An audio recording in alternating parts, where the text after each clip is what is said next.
Hello, everybody. Welcome to the Welsh Republic podcast, episode 104 today. And I am here with Aydin Paladin again for the second time. How are you doing today, Aydin? I'm good. Thanks for having me back on. Sorry, I'll just remove this. Sorry about that, ladies and gentlemen.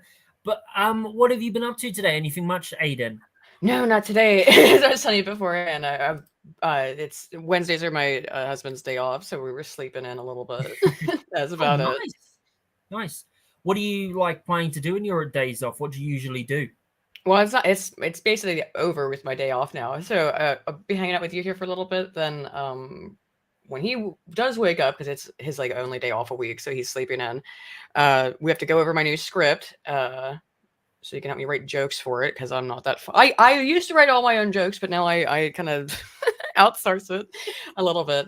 And then I've got my podcast at 8:30 tonight, so it's going to be pretty much just working from here on out. Oh, that sounds fantastic. What are you going to be talking about for your podcast tonight? Well, I think a lot of things that we're talking about here. So the indictment obviously is the huge news, right? Mm-hmm.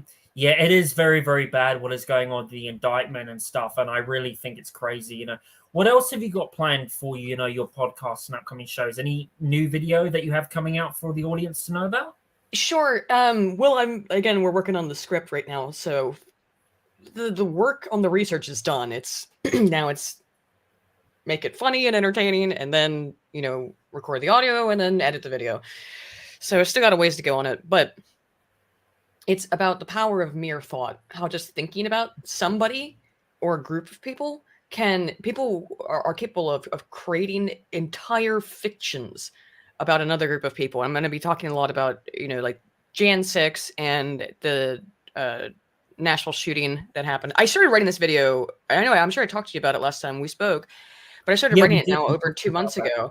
And then the shooting happened in Nashville and I was like, oh shit, like what a horrifying example, but very apropos for everything I was writing. It's like, oh shit. Because I'd been thinking about, some things that I'd just been writing them down as they were happening as examples of this effect. And so, who was it? Not Bill Maher.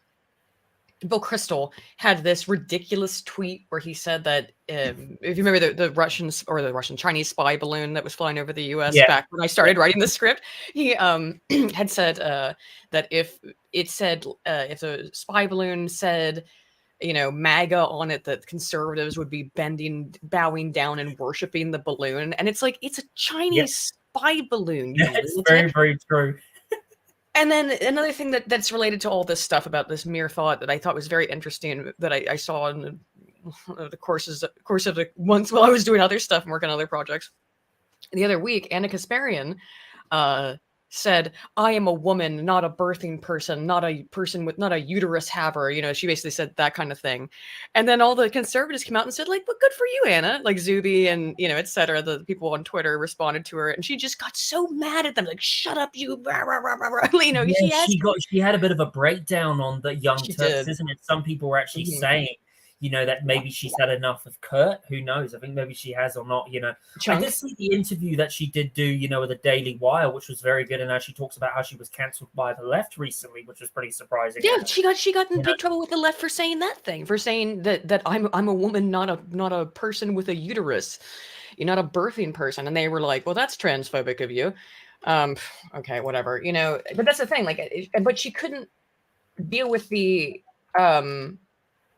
with conservatives agreeing with her. You know what I mean? Like that was what upset her was her having conservatives just agreeing with her.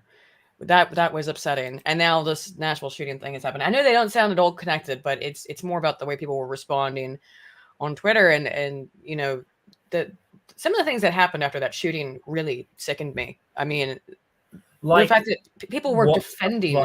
What were one of the things that really disturbed you? Like after the shooting that happened. The fact that people were defending it. They were saying, "Well, Christians." I mean, it was a mainstream people. It was a freaking what's his name? Sam Cedar, not Sam Cedar. David Pakman. David Pakman went on Twitter and said, "Well, those Christians, if they didn't want to be shot, they should have prayed harder." Yeah, that was absolutely immature. I saw this guy. And then he went and called it anti-Semitic if you criticize him for it. Sorry. I just sorry, that's all good.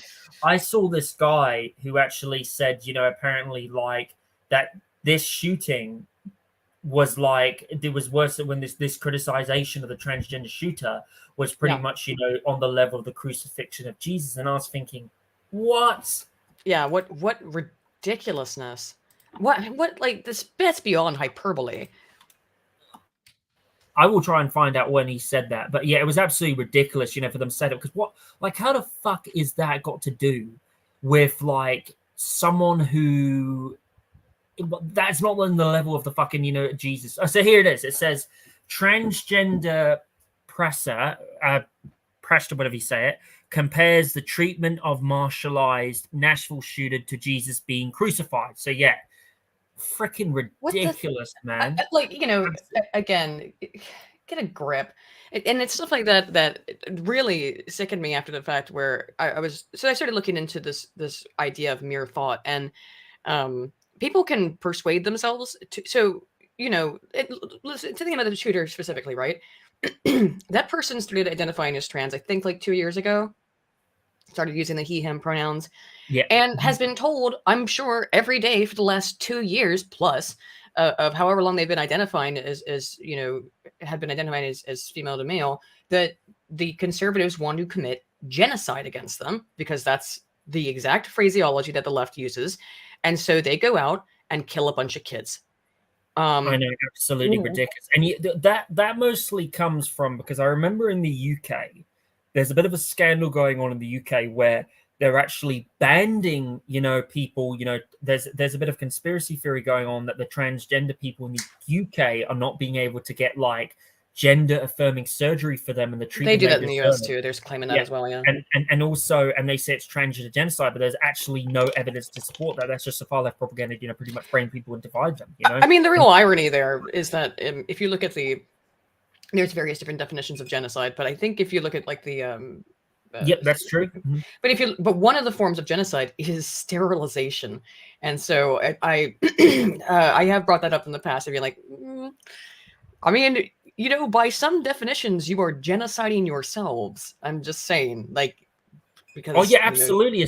Those drugs that they put in their system, it fucks up their hormone system, it fucks up their growth, and it's absolutely disturbing. And in a way, like this whole leftist agenda where they're trying to get kids, to translate into like boys and girls at a young age shouldn't be allowed at all. Like, why the fuck are kids learning this at a young age? They should be just being kids that are fucking, learning how to go out, play out, and all that stuff. It's fucked up. Right. I mean, I'm a libertarian, even though I'm also a Christian. I don't really think that you should be talking about Jesus in public schools, right? Because separation of church and state. Although now I'm starting to rethink that one, by the way. But but generally speaking, it's like, okay, we can all agree they shouldn't be talking about a specific religion and teaching tenets of that religion in a state-funded public school, right? Well, you also can't teach your religion then. I'm sorry. And it is clearly, it's got doctrines, it's got tenets, it's a faith system, and you can't question it. That makes it a faith. That doesn't make it's science. It's antithetical to science. So if sorry, neither one should be in schools. And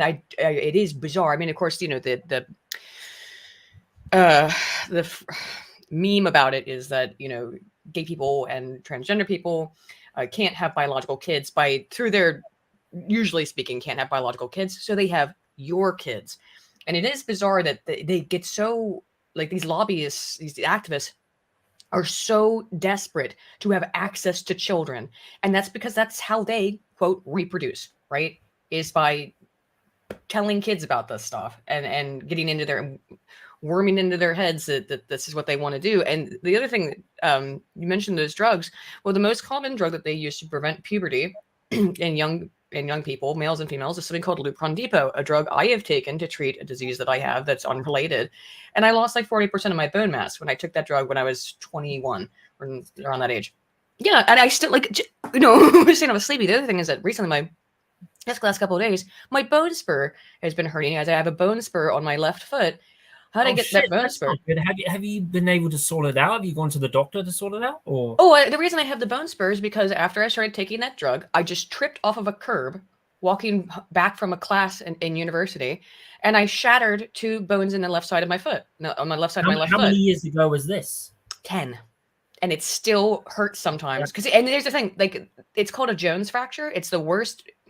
Now, I don't know. I've been told it's like the worst bone you can fracture because it's the what's called the metatarsal. So your tarsals are like your fingers are tarsals, and then if you follow your finger bone on your hand back up into your hand from the end of the finger, that's called a metatarsal, which is the one inside the palm itself. Yeah, well, the metatarsal was something that if you do break, it can definitely affect your ability to walk, and fuck, it hurts. Like I remember well, when I was running one time, I accidentally hurt one of my tarsals. It wasn't like a big thing, but I heard it, and man, it was painful. It was painful, and I actually had to take a week rest from running because of how bad it was. But like breaking it can like knock you out for like I think a month or so, 6 months. I was in a cast for 6 months. And the problem with it is those metatarsals, particularly in the foot, obviously, they don't get a lot of blood flow. So if you fracture it or shatter it, it takes a really long time for it to heal. And you have two options if you do this, right? If you happen to break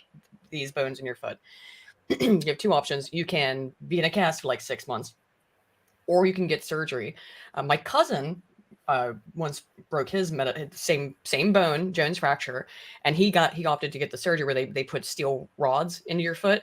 Well, now anytime he goes to the airport, he has to like explain, oh, I have pins in my foot. And they told me when they God, pins in his foot. Oh, yeah, because to put it, and by the way, the healing time it's almost identical anyway. They just say that it slightly reduces your chance of re-break. And because here's the thing, most people who get a Jones fracture are gonna get another one. It's gonna re-break at some point. So yeah, I have like we went way off topic, but I have it's like a little lumpy, like a tiny little lump on the left side of my foot because the bones grew back thicker, to sort of try to protect it. And sometimes it just hurts. When the weather's bad, it'll hurt. But this last couple of days, it's been hurting. But the reason why it was so easy for me to break my foot by tripping off the curb is because I'd taken that drug, Lupron Depot, the drug that they give to transgender kids. And I took it for 3 months, lost 40% of my bone mass. And for the course of 3 months, they put them on it for 7 years sometimes. That's absolutely messed up. That is so dangerous. It's all a part of the globalist agenda to pretty much destroy the and depopulate the world. That's just another part of it. Sure seems like it, doesn't it? I mean, I know that sounds like an Alex Jones conspiracy theory, but it sure seems like it, doesn't it? Well, how many conspiracy theories have you had that's come true? And you know what, Aydin? You wanted to also, show me a video of the N wokeness thing that you wanted to show me, about how new law in Canada where it's going to be illegal to protest against this, when it's going to be a crime to protest against something that is harmful against kids and against these organizations that are giving kids, fucking drugs that are fucking, making them sterile, not fucking able to make them good. So here it is, ladies and gentlemen. Here is the thing. A little bit. Yeah, I mean, like this is I just wanted, before we start, just take in the scene. So, I mean, we have a child, an obese child. Okay, no, I'm not trying to insult a child, but the child is overweight. 2 men in very ridiculous clown costumes behind the child. 2 people wearing masks, and then on this sign, protect 2 SLGBTQI plus communities. What I find cute. Even mean? I mean, you're two S. It's gonna, as soon as before you know it, it's gonna be LBCD.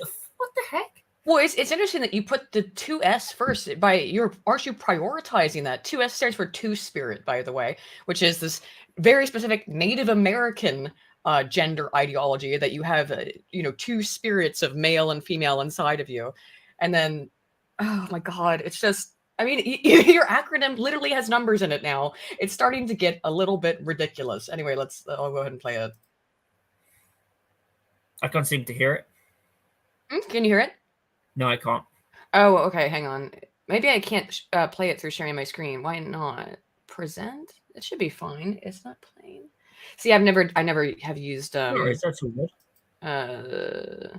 I've never done this through Streamlabs, so you might have to play it then on your side.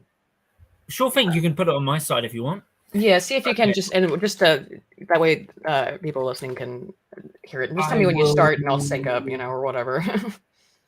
Sorry about that. Sorry, ladies and gentlemen, just getting this underway. Well, if we're just looking at documents, it's fine. But yeah, I think with the sound, I don't know what to do through Streamlabs. You can see it now. Can yeah. you? Let me see. Can you see it now? What? Within 100 meters. Yeah. So here we go.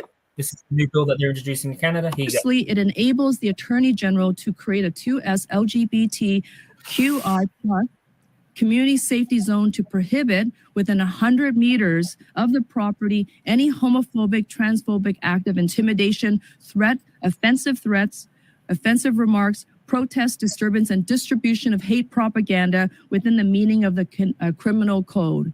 It also comes with it a penalty of $25,000 if prosecuted successfully.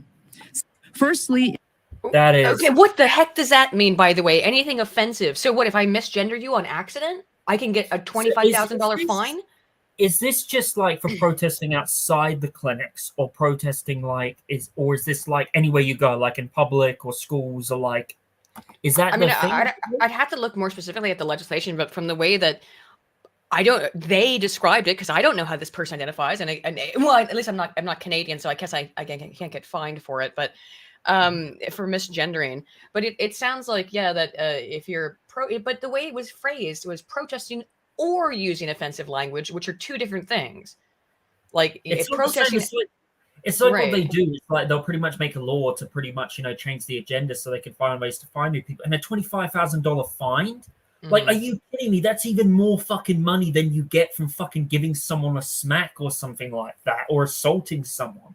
That's absolutely ridiculous. Like, this is not even a crime or hateful or anything. Like, just remember, these people would say grossly offensive speech is misgendering them, but these are the same people who believe in neo-pronouns. So it's like, oh, if you don't use my fae self pronoun, that's a $25,000 fine because I've been traumatized. You know what?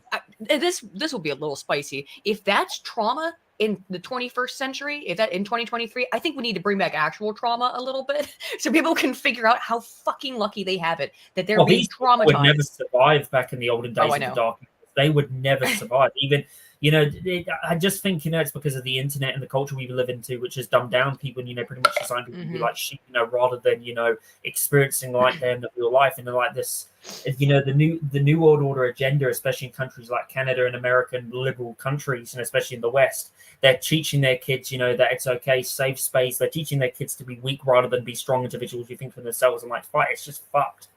Because as George Carlin said, they don't want a society of free thinkers. They want a society of workers. That's one of the Rothschild says too. Yeah, 100%. It's actually astonishing. You talk about the Rothschilds. Also talk about one of the weird ones is the Koch brothers as well, who are like the big funders of conservative media. I think is it Koch who bought so another big conservative media or a conservative organization family bought National Geographic, and right after they bought it is when the National Geographic started. Is it the Murdochs? Or no, it's not the Murdochs. It is Murdoch, I think. Yeah, Murdoch. So tell me, Aydin, tell me about like the Koch brothers. I don't know much about them. I've never heard of them. Tell me about them, and also the story about how they're buying, this media thing. I think National Geographic was actually Murdoch, not Koch, but both of them have been doing this because Koch brothers, I think, own like between the two of these groups, these families, they own like Fox News, they own all kinds of media outlets.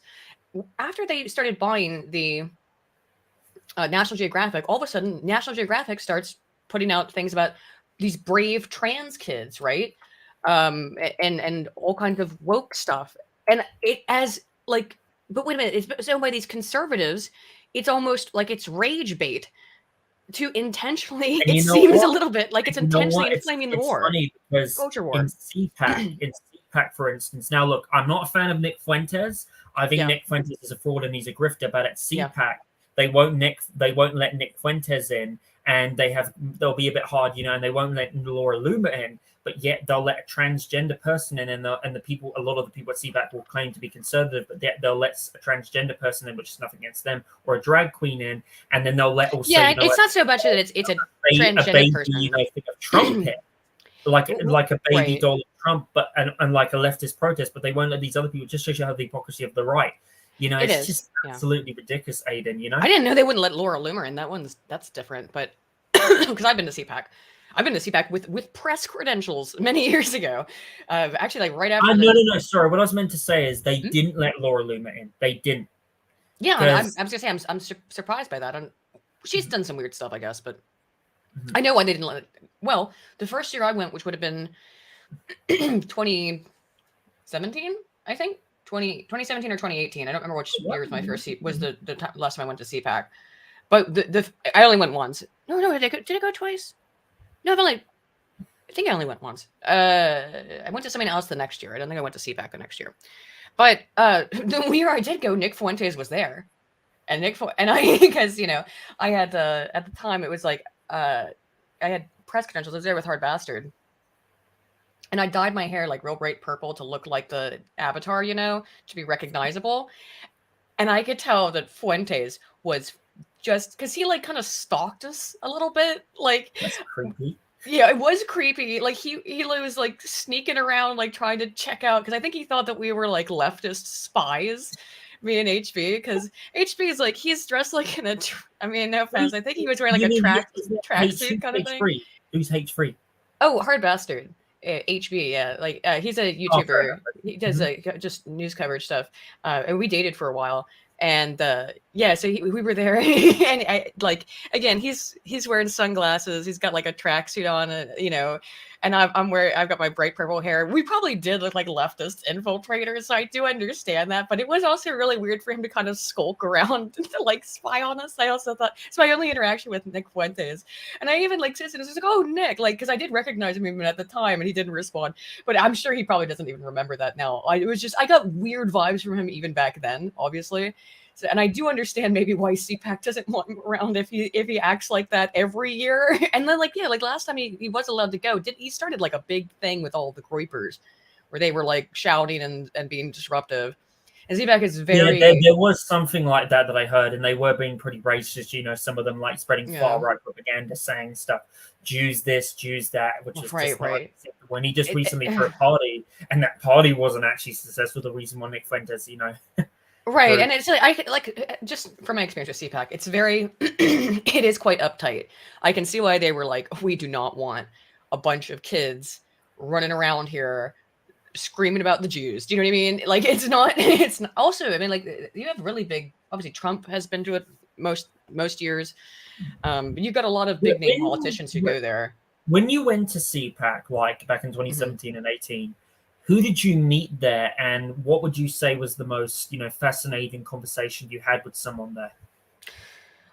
I don't know. We didn't like meet with a whole lot of people. Who did I end up talking to? There were a couple of people. Well, I was still so new to it. I probably didn't. I don't remember like feeling confident enough to go talk to anybody in particular. But I remember seeing like Sebastian Gorka standing like 3 feet away from me and going, "What? Whoa, this is such a weird experience." And so many people who I looked up to, and we just listened to them talk more than anything. They give speeches and they're talking to other people. But I don't think Hard Bastard and I really talked to a lot of people. It was fascinating though. Gorka gave a great speech. I do remember that as well. Some people, they've got like what's his name? Mustachio Saber Rattler. Oh, come on. Brain. His speech was terrible. I remember just being like, what? This is the like most insane saber rattling crap. But he's always been like that. Man. Real neocon. I can't think of his name. I'll think of it in a second. I think if I type in Republican mustache, I'll get it. I guarantee. Is it Mike Lindell? Mike Lindell. No, not Mike Lindell. John Bolton. Oh, John Bolton is a war criminal. He is a war criminal. Oh, yeah, like it's sick, and there's some good speeches. I don't know why Donald Trump kept it on for so long, especially like when he was pretty much the one who wanted Donald Trump to go to war in Iran, and Donald Trump killing that leader in Iran was pretty much a war crime because Iran was pretty much, not doing anything to bother the United States. Yeah, I mean, it is pretty ridiculous. I mean, Trump gave a speech at CPAC. That was the first. Was that the first time I'd seen Trump speak in real life? Oh wow! No, because I was at a rally in 2016. So, or 2015, yeah. Aydin, when you went to these Republican conventions, like, a lot of people say there's a lot of scandalous things that happen, like weird party things and all that stuff. I've heard about that. I don't know. We didn't we didn't even stay like at the hotel. Like we because the conference that year, and it has been for a couple of years. I don't think it was this year, but it was at the Gaylord International Hotel outside of DC, and HB lives in the Philadelphia area, so it was like it's a train ride away, or 30-40 minute car ride. So like Gaylord. Yeah, it's a beautiful hotel. It's a beautiful hotel. I actually I'd been to it before for an anime convention a couple because it's also they hold the anime convention Katsucon there every year. I used to, again, it's been a long time, but it's a beautiful hotel, it's crazy. It's got this giant what you would think would be like an open air I don't know, plaza, but it's all glassed in and goes up like 30 stories of just pure glass. It's freaking crazy looking. Very, very beautiful hotel. But yeah, I've been to that hotel before, so I was familiar with it. Yeah, Trump, Gorka, Goofy Gary Johnson was there, who I had voted for in the past. It was interesting to see him in person. Oh, wow. Yeah, it was an interesting experience. I think if you ever wanted, in terms of the creepy stuff, I don't know. Sorry, go ahead. When you were voting for Gary Johnson back in 2016, what would you say was your favorite policy of Gary Johnson that made him better than like Trump or Hillary at the time? Oh, that was 2012. I voted for Trump in 2016. Your favorite policy that Gary Johnson did, rather than Obama and Mitt Romney at the time, that was good. It was just because he was the Libertarian candidate. I was a big Ron Paul fan. I loved a lot of Ron Paul's individual policies, particularly, let's abolish the Fed. Let's do that one, please. We please abolish the Fed. It's unconstitutional. But Gary, I mean, like, he had stuff that in 2012 I thought was more important. He was a big weed Lamal guy, so that was, which now I couldn't care any less about for the most part. But back in 2012, when I was a little bit, I was 22, I was more into let's legalize weed. And I think he's also like very legalized prostitution. He's a very like basic bitch libertarian, and he's also, and there's a reason I called him Goofy Gary, because I don't necessarily agree with a lot of. He also seems to kind of be a weird guy. Where do you think in 2016 Gary Johnson went wrong? Because a lot of people think he went wrong in a lot of areas. Where do you think it was the one thing that really failed Gary the most in 2016? I think that interview totally sank he did that one interview where he said, I could probably stick my tongue out, and then he sticks his tongue out. That's why I'm imitating his voice. And then like talk like this on stage, and I still win. And it's like, oh, great, Gary. That's awesome. Like, yeah, great luck. Okay. Look, he just looked ridiculous. Like, libertarian candidates are always going to be at the bottom of the barrel in terms of votes. If we get 1%, it's always like, wow, that's a big deal. But when you go and do silly stuff like that, and then his other big gigantic oopsie was, well, in the debate stage, he asked, "What's Aleppo?" I'm not too sure what Aleppo is either. It's a city. And he had no clue about international politics whatsoever, and so it was like, oh man, that's so embarrassing. Yeah, he kept embarrassing himself in 2016, and yeah, that's why he had no chance. Even if he had it, which he didn't have a chance in the first place, being a libertarian candidate. Although I think he was running Republican in 2016. Was he, or was he running libertarian? I don't remember. I didn't vote for him in 2016, so I just remember being like, oh god, I can't believe I voted for this guy ever, because he kept being so embarrassing. So, speaking of that, Aydin, there is who do you think would be the best choice for a Libertarian Party candidate right now? Because Libertarian Party candidate, as we all know, for the last few years, Libertarian Party has had new leadership under Angela McGernal. Angela McGernal done a very good job. She's been fantastic, especially with the Rage Against the War Machine rally, which I talked to her about. I had her on my show. She talked about, which was fantastic, especially having people like Kim and all, people like Jackson Hitzko, and also especially having Ron Paul. And his speech, against the War Machine was absolutely fantastic. When you look at all the candidates available right now, who would you say is better? Like between the top candidates, like from what I've seen, who would you say like out of these options is the best? Would you either go with Larry Sharpe? There's a guy called Mike. There's a guy called Spike Cohen. There's that girl who was running in 2020. I can't remember her name. There was also, I did like her. What was her? Jonathan or something like that. I can't remember. And then Joe. and there's Joe something. Charlie something.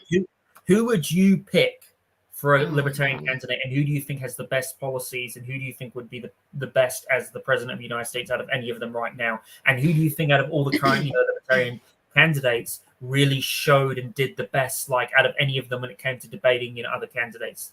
I'm gonna be honest with you. I don't keep up very often with the Libertarian Party as much anymore. I think, I mean, obviously the best chance that they ever had was Ron Paul. Even though he was running Republican, he was the obvious. So I get, and Rand doesn't consider himself a libertarian, I don't think. He has some libertarian leaning politics, but Ron Paul was always the best shot.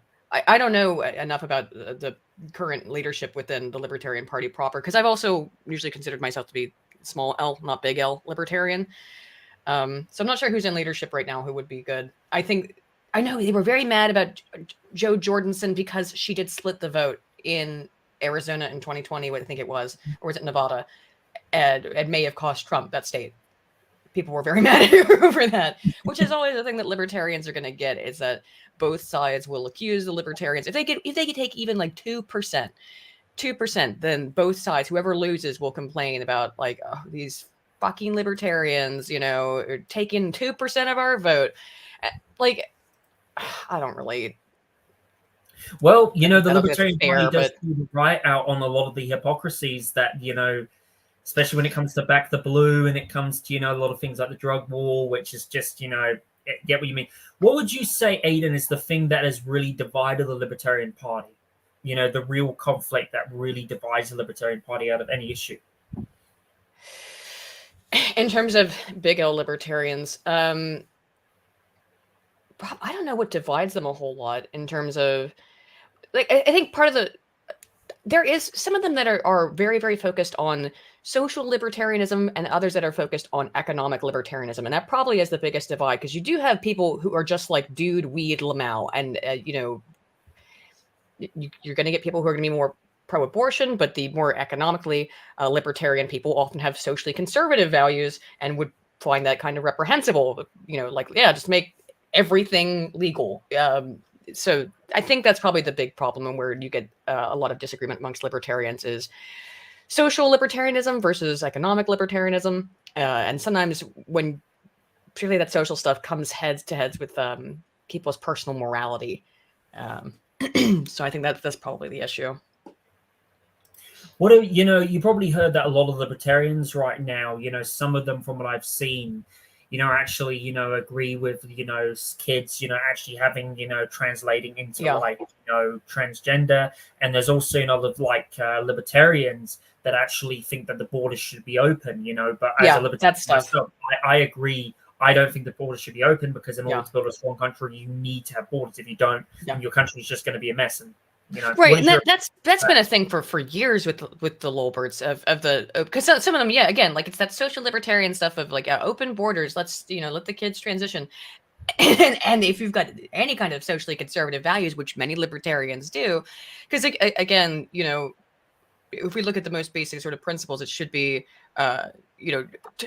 noli me tangere, right? Touch me not. And so, and don't violate the NAP. These are like the most, fundamental principles of libertarianism. And when you start doing things like, if you're doing transgender surgeries on children, I think you're violating the NAP because children can't consent. All right.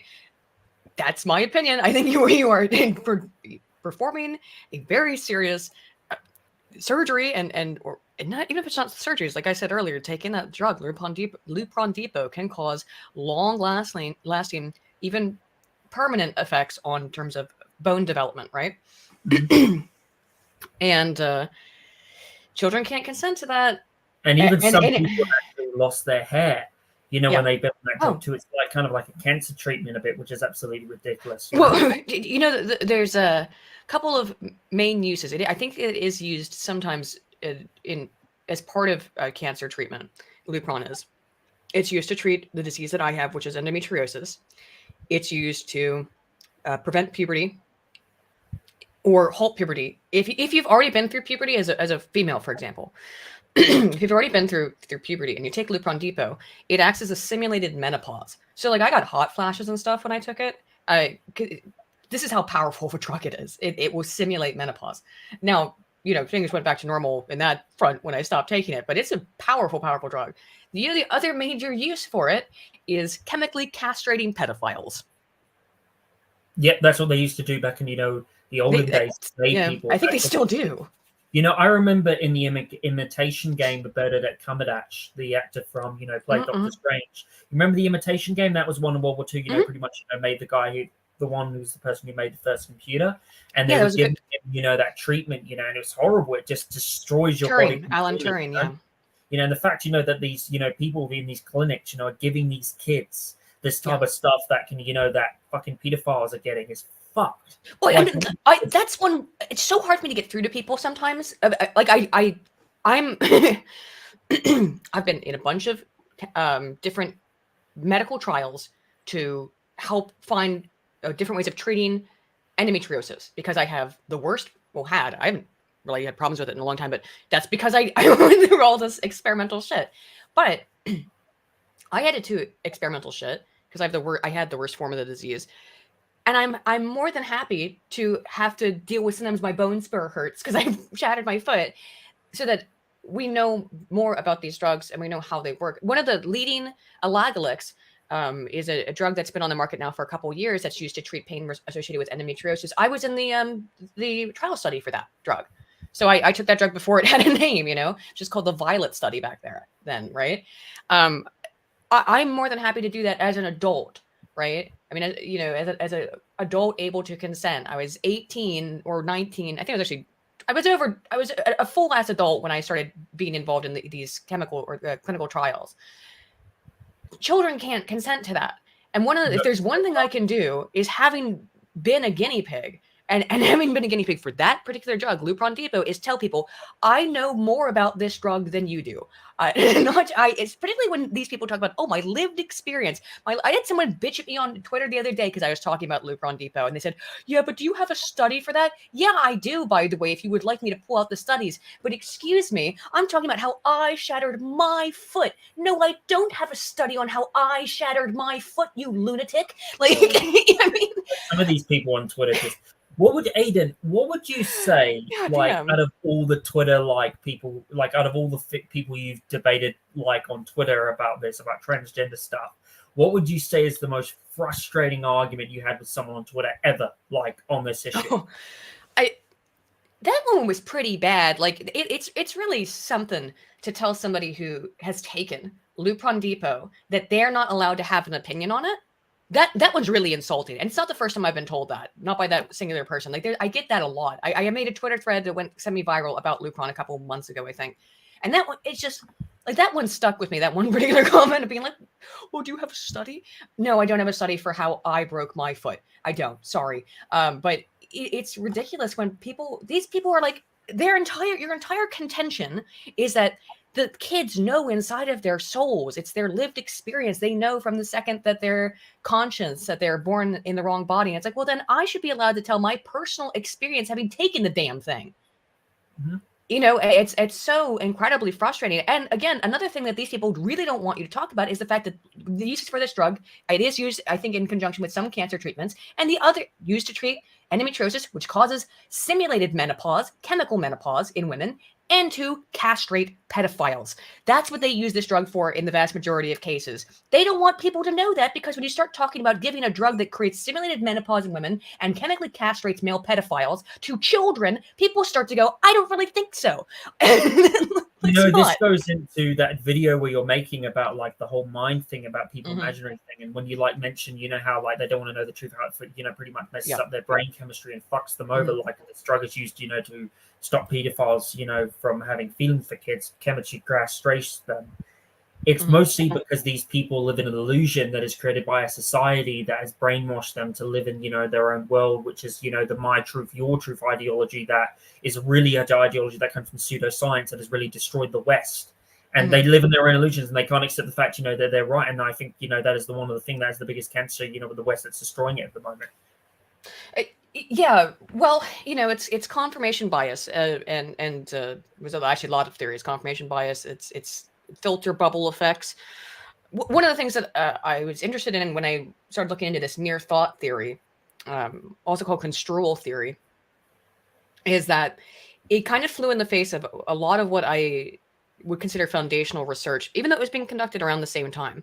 A study I often bring up because it is the most astonishing correlation I've ever seen to this date, and I've read thousands of studies, is McCombs and Shaw 1971, which was a correlation of 0.98. That is damn near a 100% correlation between what people read about, what topics people read about in the news, and what topics they think are important. And one thing that's been found in some research related to construal theory that really made me go, oh shit, because back in the 70s in particular, when they were conducting a lot of this seminal research in communications science, is that originally, particularly back like in the 50s, they believed in something called the hypodermic needle effect. And the hypodermic needle theory is the idea that the news and media just injects people with beliefs, like directly, just injects it into them. That's not true. Never found evidence for it.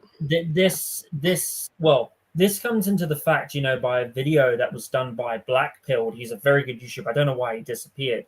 And he said, ever since the creation of the TV, what it did is the divorce rate went up after the creation of the TV. 10 years from then, the divorce rate came up. Feminists, came in to play a lot of, the anti-feminists. And he actually believed, that when it comes to Operation Mockingbird, the invention of the TV was used to destroy the nuclear family and was used to destroy, human civilization, especially, how social media is used, and especially, how a lot of these, corporate people who are in social media, like businesses and the CEOs in social media as kids, don't have phones, and they don't, because they know, the harmful effects of exactly. Media, because the social media, just pretty much, destroys your brain and gives you a false reality. Yeah, Bill Gates, Mark Zuckerberg doesn't let his kids have social media. I mean, that should be telling everybody.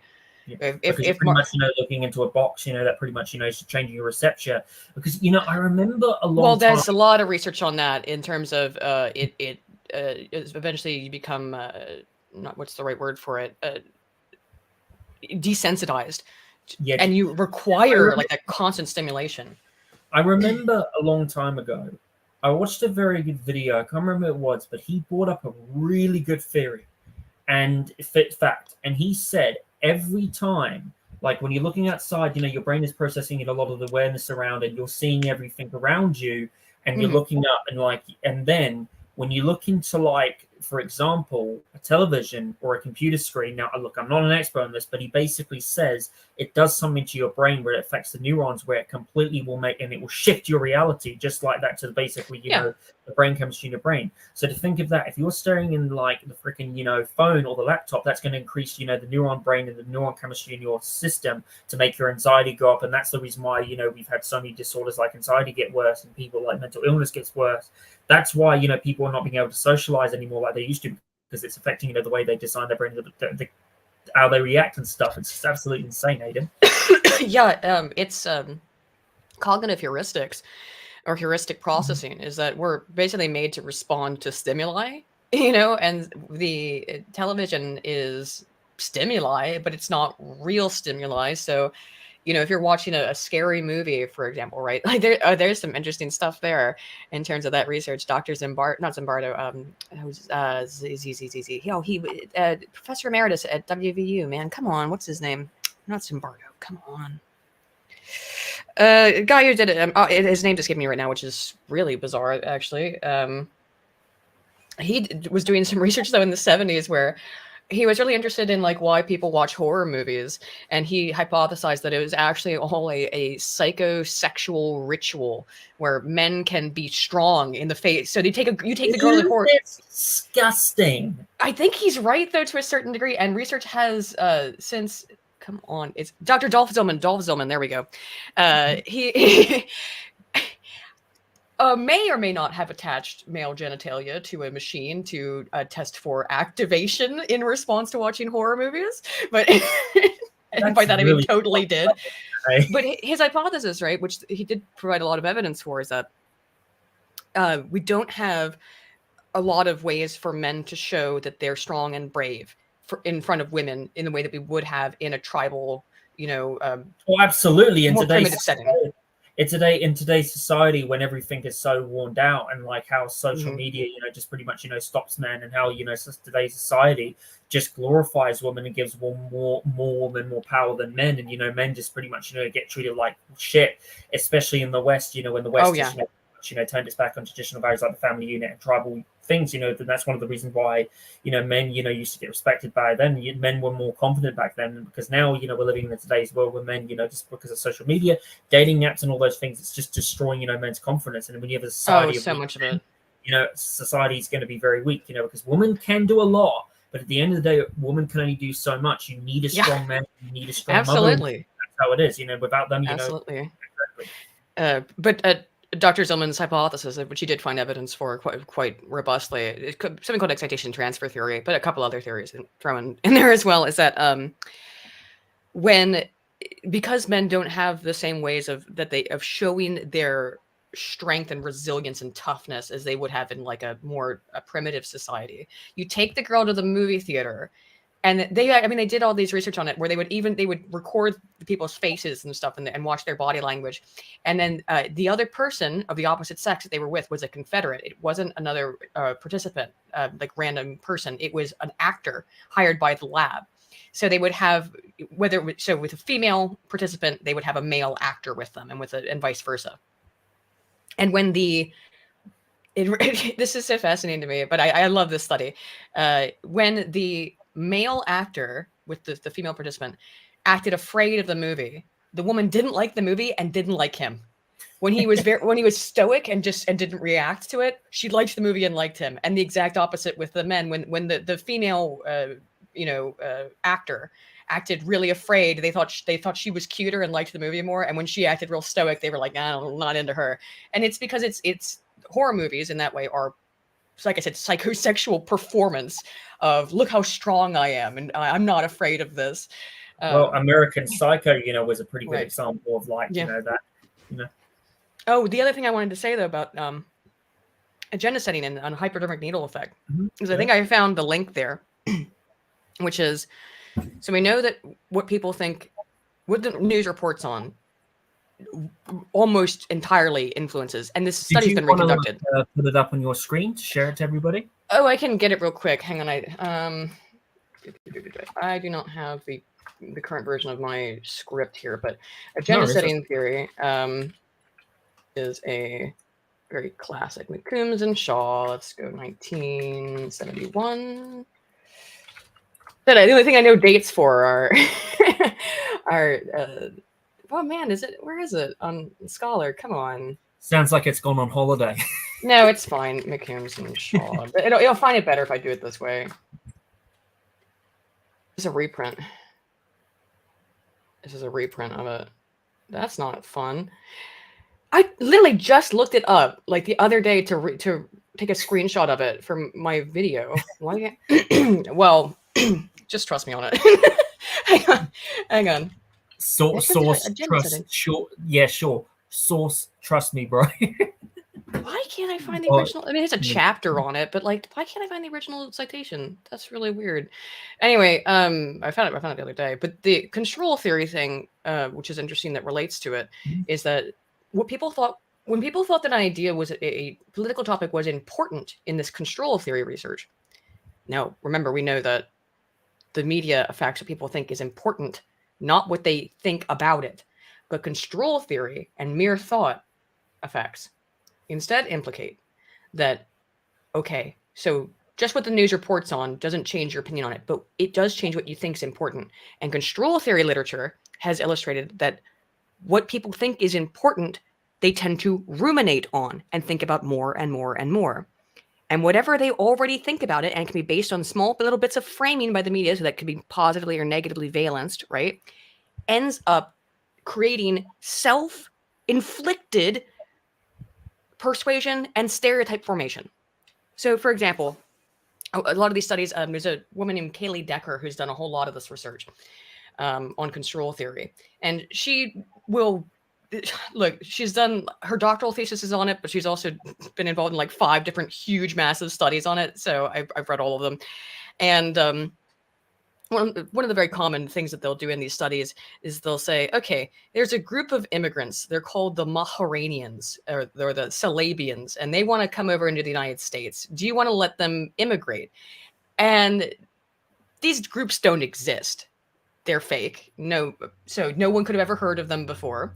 But then they'll say an American who has lived with them. This is a study being done on Americans. So, an American who lived with them for 2 years says that, well, they're kind of greedy, they're kind of insensitive, or, oh, they're very generous, they're very kind. Just these small little descriptors. And that's all it takes. Oh, specifically, if you tell people that stuff and then they go and do something else that distracts them, that distracts them from the things that they heard about this group of people, they're pretty much okay with them because they're like, I don't know who the hell these people are. I've never heard of this group before. If you let them sit there and think about the words, the very small little words that they heard about this group of people that don't even fucking exist, they'll come to hate them and develop new stereotypes about a group of people that doesn't exist within the course of about an hour. It's all it takes. And so the reason why I find that research really interesting is because when the news, which, again, hypodermic needle theory has been debunked, like a truly debunked theory, but it's through agenda. Funny the way you say debunked. Yeah, I have a little meme, but the you say debunked? Yeah, debunky. I'm going to debunky it. Oh, that's great. I can't stand how people are like, it's been debunked. It's been debunked. Okay, there's something that actually has been debunked. Hypodermic needle theory. It sucks. However, the media can affect what people think is important. And when they think something's important, they think about it more. And when they think about it more, mere thought effect kicks in and it will help them develop stereotypes. So when the media tells you January 6th was an insurrection, January 6th is an insurrection, the conservatives are trying and Christians are trying to do a transgender genocide. They use these really extreme terminology. Well, it makes people think that these issues are important, that the insurrection is important, that transgenocide is happening and it's important. And that creates, through the process of nothing more than mere thought, just ruminating on it. And it also comes, to the mainstream way of thinking of things, when distracting, people, especially, on the transgender thing and the Trump indictment, rather than bigger issues, going on, rather than the big issues like inflation, the border crisis, right. Which they don't report on those. Or the fentanyl crisis, or something like the TikTok bill that is going to be passed, which is awful. Much, going to give the United States government more power. Say goodbye to free speech there, man. Pretty much more control and potentially to ban VPNs. But going back to this theory, is there anything else you would like to mention about this theory that's very interesting that really people should know about? Well, I think that my video will come out when it's out, but probably like 2 weeks or so. But I think that I think I accidentally found it. I found the link between. Sure, no worries. Do you want to put the link up on your screen? No. I mean, I'm saying conceptually, I found the link between agenda setting theory. Oh, I see. Fair enough. That's all good. And construal theory, and to explain, because again, we know that the media doesn't affect how people feel about stuff. Oh, but it does when you become obsessed with it, doesn't it?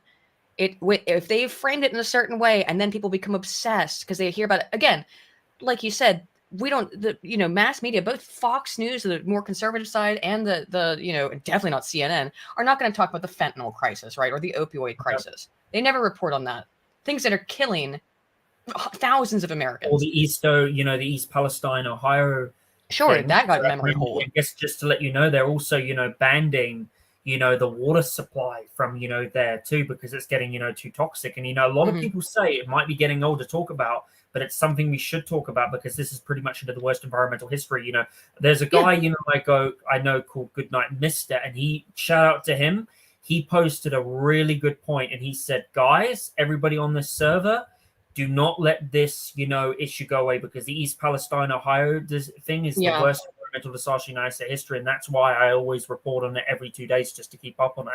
So yeah, that's the thing. People should definitely talk about. I agree with that 100% because they really want that gone, and unfortunately, there's a bunch of people whose lives have potentially been permanently affected by this.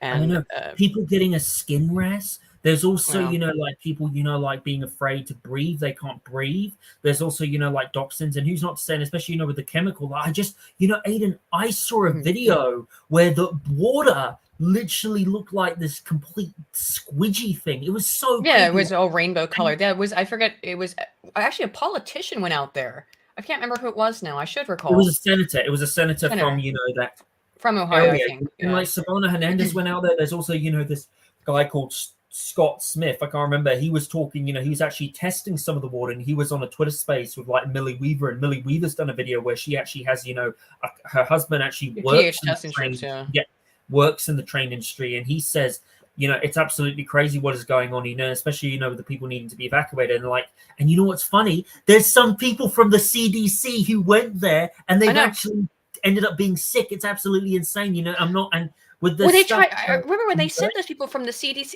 Well, okay, you want to get conspiratorial. I don't know if you recall this, because again, this all got memory hold, but the US government sent out a bunch of agents to go test it, and then they all died in the plane crash. What the hell was that?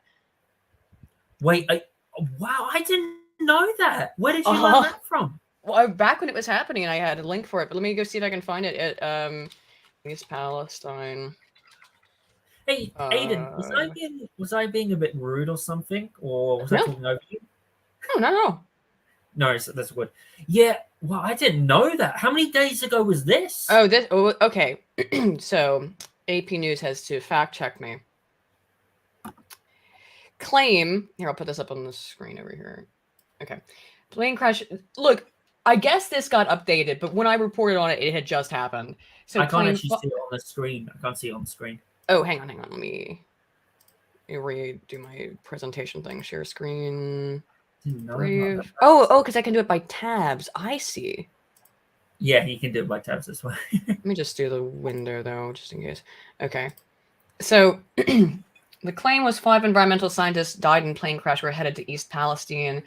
The AP's assessment is that it's false. They were an environmental consulting firm died in a plane crash near Little Rock, Arkansas on Wednesday. They were not traveling to East Palestine with the freight train derailed. The employees were responding to an unrelated February 20th explosion at a metals plant in Cleveland suburb, more than 60 miles away.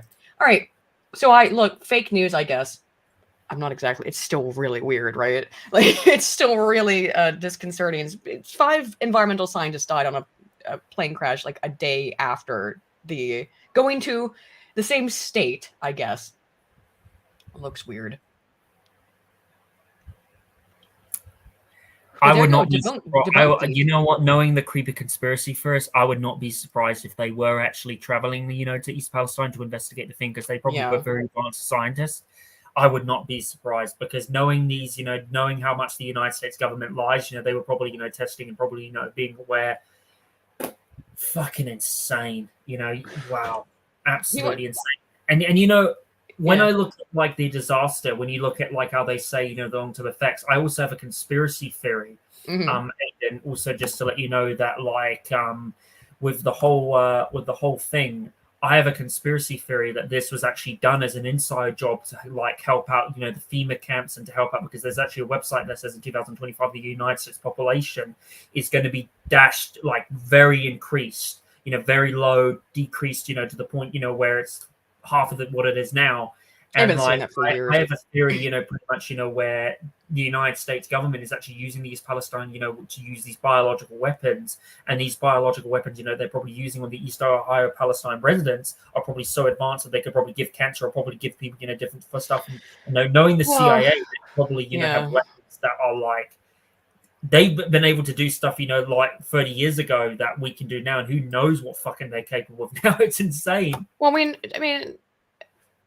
I mean, it's phosgene gas, which we know it can have longitudinal health effects. And I did read a paper from an environmental scientist who said, like, yeah, this stuff it causes cancer.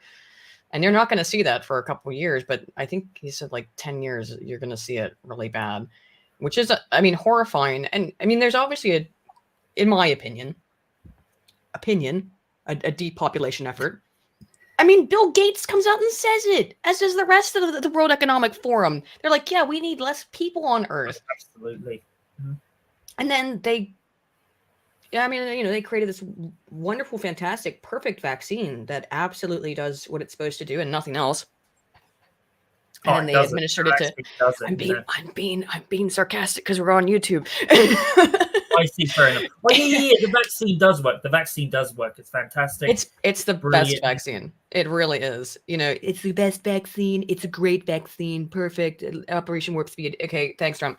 But like, okay, I don't know. A little suspect there. And I think, like I said before, under some aspects of the definition of genocide under the Geneva Convention, you can call what's happening to trans people genocide, but it would be genocide under the definition of forced sterilization. Mm-hmm. I mean, I would say, like, some people would get so upset by that because trans stuff really gets people upset, and I guess when it's because they feel like you're attacking their identity, and I do understand that to a certain degree, but I'm also very suspect of it because I think a lot of it is that men have been told they have no place in society. So why don't you become a woman? No wonder men are made to feel worthless, particularly white men. And where are we seeing this massive uptick in people who identify as transgender? It's white men and white women to a different degree, because white women are, and women in general, but women are also told at the same time that men are told that they're worthless, they're all shit. Men are terrible. And in New Zealand, I'm telling you, we don't. Speaking of this, we don't really have like a mental health service for men. We do for women, but for men, almost nowhere in the world is there. Men here in New Zealand don't get left behind, especially in Australia and Britain. And New Zealand has the highest suicidal rate of youth people from 18 to 25. You've probably heard of that. It's absolutely, and especially with COVID, the pandemic just even made that worse. It's diabolical, the shit that goes on here with the suicidal issue. It is diabolical is the right way of describing it. But at the same time, though, women do get this kind of messaging as well. They get told, well, men have all the privileges in the world. Men have it on easy street. So you have women who go like, well, I'll transition to be a man, and then I'll make more money, and then I can finally be confident. One of the things that social media has done definitively, because we have so much research on it, I don't usually use words like definitively regarding social science research unless it is so overwhelming that it starts to be scary. Is definitively access to social media destroys women's self-esteem. Young girls in particular. It absolutely because they're does. constant, particularly shit like Instagram, because they're looking at all these beautiful girls, all these beautiful women. They're all perfect because they're using filters. They're using filters and Photoshop and shit to make themselves look, they've all perfect in every way. The peer pressure of wanting to be heard, of wanting to be, seen. It's one thing that has really, fucked up Generation Z. Like, when I was younger, it's always the nerve of like having to need a girlfriend or a boyfriend, of having to need to have the richest thing. It's just one thing, that's really destroyed because Western society, because the purpose of Western civilization, one thing is that made Western civilizations good is people used to be grateful for what they have, but now they're not. They just want everything. And as the Buddha once said, if you're not happy for what you have, you're just going to be unhappy. So the best thing to do is to be happy with what you have, but it's something that, a lot of people don't understand, especially in today's world, things are changing so fast and technology is accelerating that, It's also, it is accelerating it. It's, the thing also with young girls, and particularly, and I believe I mentioned this, I'm fairly certain I did, like when we spoke last week, is that it's particularly girls with autism who, because autistic women have express it differently, pretty outwardly than males do, generally speaking. But it still is. There tends to be a high focus on something, on fixation on things. And when you have these girls who who do have autism, they're so uniquely and particularly vulnerable, because TikTok, in very specific TikTok, because of the way its algorithm works. And I have a TikTok account, and I've used it. I every once in a while, like once a month, I'll boot up TikTok and I'll scroll a little bit while I'm getting ready to go to sleep. What is my TikTok? It's home improvement videos, vehicle restoration videos, gardening, like very wholesome stuff, like what the Chinese see when they go on TikTok. What would you say is your favorite, home improvement video? Oh, I don't know. I love it when they like flip these houses and they show like it goes from an absolute dump into this like beautiful, immaculate house. I'm like, oh, I love that. It's very satisfying, very satisfying. Or like just somebody like he'll be like, oh, I found this. I hate that TikTok robot voice these, but we found this rug in a dump, and then they go and they just like clean the rug, and I'm like, I like that. I like watching them clean the rug. It's very, very specific things that I like. But that's all TikTok shows me. If you're a young girl who's a little confused, because puberty is very confusing. And particularly if you're an autistic female who is prone towards fixation, TikTok's going to start showing you videos of here's how great it is to be trans. Here's actually here's it's just trans stuff after trans stuff. Like, because I always hear that about TikTok, and you see libs of TikTok and see the insane shit that she posts, that Chaya posts on Twitter that comes from from TikTok. It's not what my Twitter or my TikTok shows me at all. My TikTok shows me people cleaning rugs, right? But the algorithm is so finely tuned that it really just gets its claws in on young autistic women in particular. Yeah, and not just autistic people, schizophrenic people, also like bipolar people, and a lot of social media outlets will abuse people with mental illness, and it's not funny. It's not. No, it's not. Especially people with suicidal issue, and especially trolls online. You have a lot of these trolls group that will abuse people and actually use them. Some of the stuff I've seen online. It's really sad, and that's how you end up with people like the Nashville shooter. That person, I'm sure, it was on TikTok, I'm sure, and other social media platforms, and being fed this just constant stream of, oh, are you a girl with low self-esteem? Like, oh, I don't know, every girl on social media, because social media is actively fucking with your self-esteem. Well, then just, that's not because you're, and this is in general, not just women with autism, this is a very small percentage of the population. This is women in general.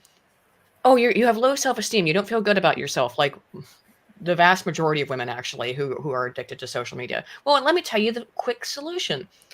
Become transgender. You are transgender. In fact, that's why you feel so sad. It's not because you're addicted to social media. It's because you're actually a man. So now here's the solution for you, which just puts another $100,000 into the medical industrial complex for you to become a lifelong patient. Because there's no end for that except for death. That's the only way that you get out of the trans medical industry is dying, because it is a lifetime of medical treatments. You never. I mean, I guess at some point when you're old, stop taking hormones because I don't know if you can do that, though, as a trans female to male, because even men have to take testosterone when they get older. So I don't know if that ever ends for you. I think you have to take that forever. Yeah, I guess. And I guess same thing with, because women, of course, their estrogen level drops massively at menopause. But I don't know if you can stop taking it if you're trans, male to female. I don't know if you can ever stop taking estrogen. You can't stop. If you've had bottom surgery, you can't stop dilating. You got to do that forever. Every day. Did you hear that they banned, child mutilation in Ohio? Did you hear about that? Or Iowa, I think. I think it was Yeah, I think it was. It wasn't Ohio. I would have remembered that, but I think it's Indiana or Iowa or something like that. Yeah. Yeah, Iowa. Very good, isn't it? I think that's absolutely fantastic. And especially with the United States. I saw a map of how many gender changing clinics there are. Compared from 2007, there was only 2, and now there's fucking 60 all over the place. It's well, how fucking cute that and by cute I mean sickening, but that the main gender clinic in the UK has been pretty much entirely shut down, Tavistock, because they got found out. Because they got found out for having done this it was all, quote, affirmative care, which sounds great. That is basic word games, though. That is very basic psychological manipulation of, affirmative care. So it's caring and it's affirmative, literally positive care. What a great word game you're playing there, meaning that you can never, ever say no. If a child comes to you who's addicted to social media or who has been heavily influenced by their friends, rapid onset gender dysphoria study has some issues, but still found evidence for this, had to be retracted. And I've explained why in the past. It's because they asked the parents, not the kids. I don't really see the problem with that, but whatever. I found that to be kind of annoying that study got retracted for that. But what was silly? What was silly? It's silly that the study got retracted. The rapid onset gender dysphoria study that was published got retracted because they didn't ask the children for their opinions. They asked the parents. And I think in that instance, you do want to ask the parents, because we're talking about children between the ages of 10 and 14. And the question was, has their behavior changed rapidly in the last 3 months? You think, I don't think an adult could tell you if their behavior has changed rapidly over the last 3 months, let alone a child. But a parent, an outside observer who is with the child every single day, can probably tell if all of a sudden within 3 months they go from dressing as if, you know, in traditionally feminine ways, behaving a certain way. It doesn't have to matter. Dress doesn't even matter. But then all of a sudden they adopt this new identity and say, I'm trans, I'm actually a boy, or I'm actually a girl. And what they found in that one is that it was that study that was retracted, which I always have to say. But in the rapid onset gender dysphoria study, the second pretty much that a girl specifically in school, very high correlation with autism in that study as well, met another girl who claimed to be transgender in her friend group within the week, pretty much. She's also trans. That's true. Within a week to a month, she is also trans because it's socially contagious. It is going to be, the peer pressure. Actually, I wanted to talk about Billboard Chris, but just to let you know, that bit where you talked about, the home improvement thing and brought up the voice. What would you say, is the most annoying one, I don't know. It's just like it's the generic TikTok voice. It's, I found this motorcycle in the garbage. Watch me restore it. What happens next will shock you. And it's just like, I hate it. I hate that voice.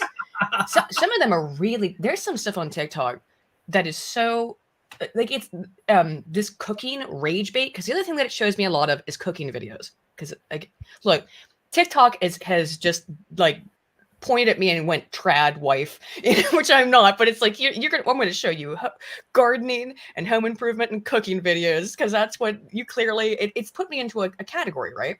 Where and it's not wrong in terms of what I like to watch, but or animals, cute animals, just all wholesome stuff. I don't see any transgender nonsense on my TikTok. This is why, like I said, once a month or so, I'll scroll through it while I'm getting ready to go to sleep. It's like, oh, I'll watch them clean up this rug for 5 minutes or whatever. But man, these rage bait cooking videos do also get me, where the person will do something so stupid with food. Absolutely, what they'll do. One thing, Ellen, and I fucking hate. I'm a person, I like milk tea.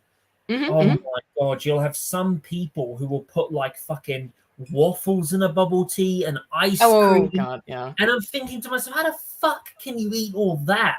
Seriously, it's just wasting food. I hate it. There was one of the worst ones I've seen, which I guess it wasn't horribly bad because it's ramen, but this was a combination of the things I hate the most about TikTok, is that it's over the top, it's fake, and it's virtue signaling, where this woman she's got a truck, a flatbed truck. And in the back of in the truck bed, she puts a tarp lining the inside, fills it with water, then opens up, I don't know, a couple hundred packets of ramen, throws it into the truck, and then some, I don't know, a couple of vegetables, I think some meat or something, and then puts she's got wellies on. She puts a plastic bag over the wellies, and then steps into the truck to mix it all up. And it's we're going to take this to the park to feed the homeless. And it's just, I hope you didn't. That it's fully disgusting, and just oh my God, I hate this video. I hate it. It went super viral because it's so contemptible. Oh, God, this is kind of related. Although I thought about it a couple minutes ago, but it happened on your side of the globe. Do you remember Riley Dennis? Riley Dennis, he brings a familiar. What was his story about? Riley Dennis, well, it's interesting you call him he. Riley Dennis was a transgender male to female YouTuber, SJW YouTuber, who used to get into a lot of that, Bearing and those kinds of people. That makes it sound like those kinds of people. Bearing used to make fun of his stupid videos a lot. Everybody did. Sargon, everybody was this Riley Dennis person, because they were just ridiculous. I will show you a picture so you can see what I mean, though, that people didn't really take. Riley Dennis. Like it's not actually Riley's entire fault on this one, right? Actually, this is the perfect one because this is the image that matters. This thumbnail is actually the one that is most important. But for this story, you can just send me a private chat. Yeah, sure. Just so that you can get an idea of what Riley doesn't pass that well. Okay, and it's not Riley's fault. Riley's very tall. I never really saw what is Riley doing now. I actually didn't really know much about. I'm going to tell you what Riley's doing now. This video, this thumbnail that you can see here, was I think one of the last, if not the last video that Riley Dennis put out on YouTube. It's called, again, Are Genital Preferences Transphobic? And Riley argues that Riley is a male to female transgender lesbian, meaning that Riley is a man who is sexually interested in women exclusively and considers themselves to be a lesbian. In this video, Riley basically argued that if you are a lesbian and you're not interested in feminine penis, then you're a bigot. This video got trashed all over the internet of being like, what the hell are you saying? What? Oh my God. Your mind, obviously. Who do you think, like, out of all the people who trashed it, did the most brutal, like, takedown of that opinion out of anyone? It's hard for me to remember because it was 2017. But shortly thereafter, Riley kind of just disappeared from YouTube, despite having a fairly successful YouTube channel. I mean, I think it had a couple 100,000 subscribers. Well, we found out the other day what Riley's been doing. Riley moved to Australia to be with, I'm just going to say, his fiance, who is a woman, to be with his fiance. And because Riley, I mean, it's such a pattern of behavior. Again, Riley leaves the internet after saying, if you don't suck the feminine dick, then you're a bigot. Joins a all-women's football league and has spent, I don't know how many years, but at least probably like the last 2, because I think that we saw a tweet from them in 2020 saying that they really loved the way that Australia was handling COVID. What a surprise. Love those lockdowns. Love the authoritarianism. They were a piece of beauty. I know, wonderful. But has joined a Australian, it's in New South Wales Women's FC. Was listed on their website as Riley Dennis, but is now changed to just be player. And you can see all these pictures. Oh, hang on, let me find it. Football New South Wales. Hang on, because like, oh my God, the images are astonishing. I mean, it really gives you an idea that this is a beautiful woman who should be playing with women. But one of the things also that has come out is that apparently he's like seriously physically beaten the shit out of some of these other women in the game, and one of them has been in the hospital for a week.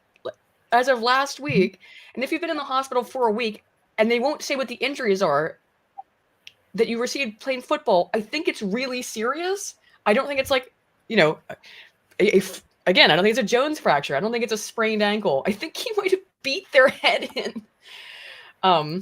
But yeah, here's the Redux article on it as well. I'll put that's absolutely messed up that he's being allowed in pretty much, Reddit. Yeah, who's this? Interlions FC was originally named as Riley Dennis. They used a picture on their website from Riley's Instagram. Some people on Twitter are now claiming this isn't the same Riley Dennis. It's a different Riley Dennis. Except for Riley admitted that he moved to Australia. It's from pictures from his Instagram. It's clearly him in the photos. It's funny to me because it's just proof. The fact that this has been going on for like 2 years and nobody noticed it is just clear evidence that nobody watches women's football. But like nobody noticed this for 2 years. And Riley Dennis, who says you're a bigot if you don't suck his feminine dick. People do watch women's football, but it's definitely not as popular, as men's football. They do watch the Football Women's World Cup, but in Australia, I can imagine women's football is definitely fucking, not as popular. And the A-League there in Australia is bloody crap. It probably also is that people who do watch women's football were not aware of Riley Dennis's YouTube career as an SJW. So it was not a crossover anyone was expecting. But I just find this to be, it's just another example of the sheer brazenness of all of this.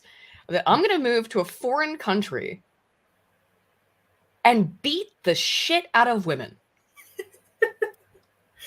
And if you don't like it, you're transphobic. I mean, what nonsense is that?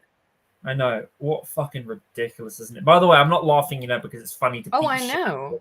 I'm just laughing because I. No, it is, but it is funny in a tragic way. Well, what's this? Yeah, apparently there have been several women who he's beaten the shit out of on the pitch. Aydin, speaking of that, as we all know, there was a video that went viral of Chris, what's his name? Billboard Chris. And he had a sign, and this was outside, protest. He's in Canada, and he was holding up a sign. And he had these trans activists come up to him and say, fuck you, over and again. I remember this, yeah. That video was shocking. When you saw that video, right, what hope does that give? Like, when you saw that video of, like, Chris getting punched and stuff, what hope does that, does that give you any hope that there is going to be any way, that we can talk to these, far left trans activists?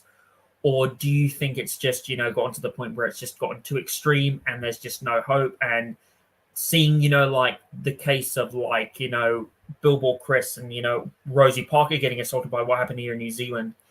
Yeah. How did that make you feel? And what is your opinion to the future? Does it give you any hope, or do you think it's just gone now? Political discourse in the West.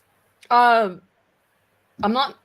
Sometimes I get really black-pilled. I'm not feeling personally black-pilled today for whatever reason. There's a great quote from Fear and Loathing in Las Vegas, where Hunter S. Thompson describes the incredible, insane fervor of the hippie movement, which was a more positive one, to be fair. But it was. I mean, these people were cultists in their own way. They were fighting for peace, but they were absolutely they were. Mm-hmm. But they were religious in fervor. The hippies were.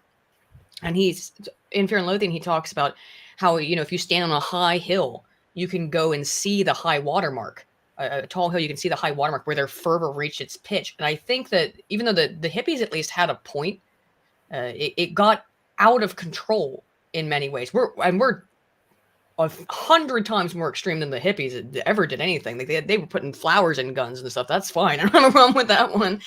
But, the Black Lives Matter stuff and the trans stuff in particular, and I actually I've been saying this now actually for years, is that I have friends who are trans, and I know a lot of people who are trans that I like and respect. Not just people not like just Blair White, but people like JXE who... Same here. I've got friends who are trans, and they're against all this fucking, ridiculous gender stuff and all this far left, nonsense. When the wave breaks, and I think it will break, is that because the ask now is so extreme. Like, people are generally pretty good. I still believe that, even though I did all this research a couple months ago that was like, actually, people were generally pretty bad. But, in my heart, I think that generally speaking, we're evolutionarily designed to not want to fuck each other over in society, because it doesn't really benefit us, usually speaking. But if you create a society where fucking people over does benefit you, well, maybe evolutionary rationales change. However, I think most people are generally want to be good. How about that? Most people want to be good. And so people have a lot of leeway that they'll give to transgender people. Even if they think it's a sin, if they think it's wrong, they'll still, and that's even the Christians were saying back that in the 90s of well, love, hate the sin, not the sinner. And the left ran with that slogan of being like, oh, they hate you. Wait, no, they didn't say they didn't say they hated you. They said they don't like you doing butt sex, okay? That they think in the eyes of God, it's a sin. But it's for God. Even back then, the Christians were saying, well, not for us to decide. It's, we don't want you to get married, but because that's a religious practice.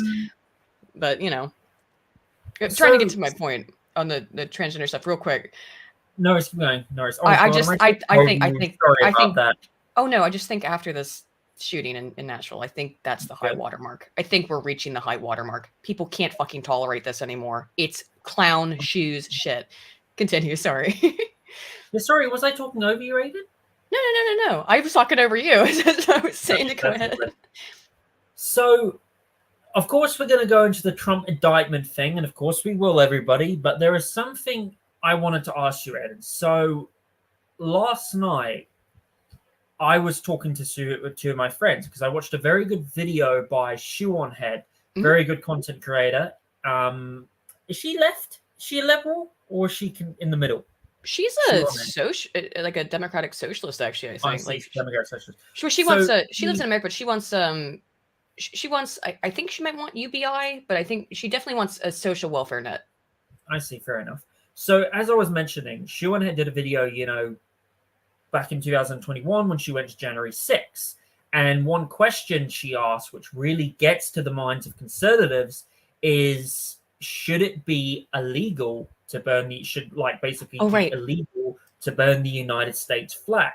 And basically in the United States of America, there is one law thing that says, like in the law books, technically you can't, but judging, by the Texas versus Johnson case, I think it was in 1981 and 1984, Texas Johnson, this guy, pretty much, went outside this building or whatever. I think it was in Texas. He went outside in Texas. He basically burned the United States flag to pretty much, protest Ronald Reagan. And then after that, when he burned the flag, he then got arrested. But then he appealed against the case. And then all of a sudden, took it to court. And the Supreme Court said, yes, actually, you technically can be allowed to do this because this is your constitutional right.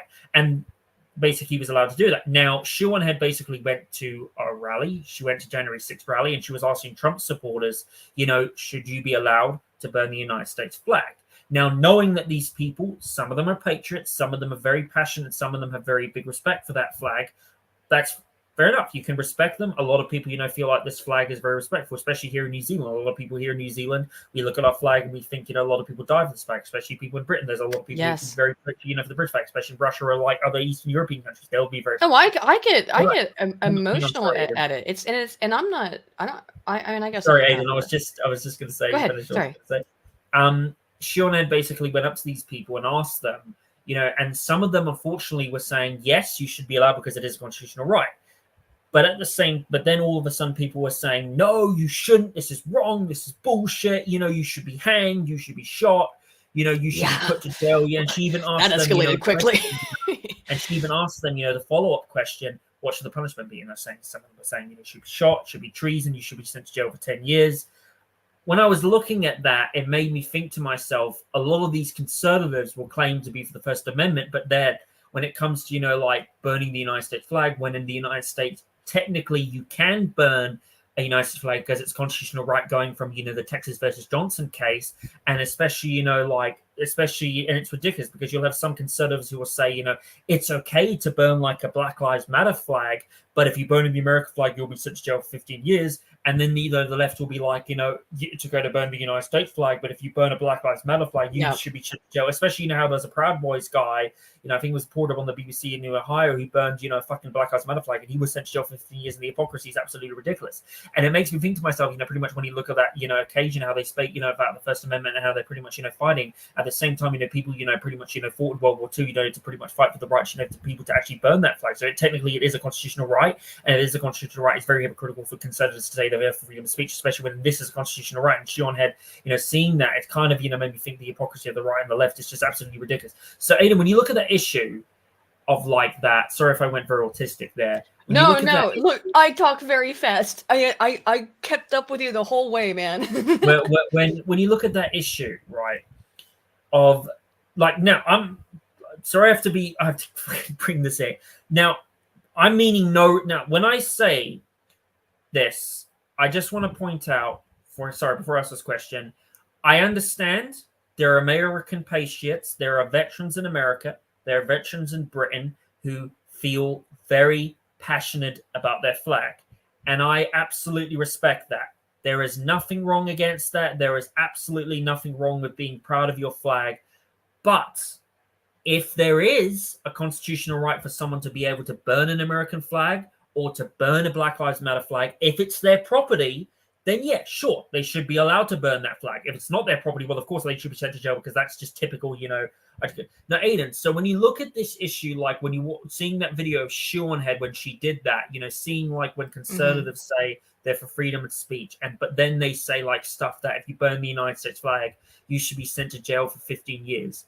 what does that show to you about the conservative side, and how do you view on this? Like, how's your opinion on this? It's really simple. What do you think? It's Haidt's moral foundations theory. That's what it is. Just it's, you know, conservatives and liberals. We have this. Well, everybody has the same six. Everyone values the same six morals, right? But we value them to greater or lesser degrees.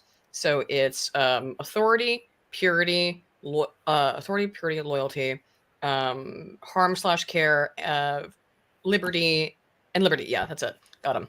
Gotti. And the conservatives tend to not really care so much about the fairness and the harm/care motives. What they do care about them. Let me be really clear. Sorry, let me reiterate. Conservatives value all six about equally. But one of those things, that loyalty foundation, that's also in-group loyalty, which is also the patriotism foundation. They go hand in hand. They have that patriotism thing very high often. It's as high as all of the rest of them. Conservatives are real, just even across the board. They value all of them quite highly. Left-leaning people, I don't like to use the word liberal because I don't think it applies to almost anybody on the Democrat side. Not on the left anymore, because, you know, if they were liberal, they would believe in open markets and all that stuff. But the whole definition of liberal is, you know, pretty much far left. Yeah.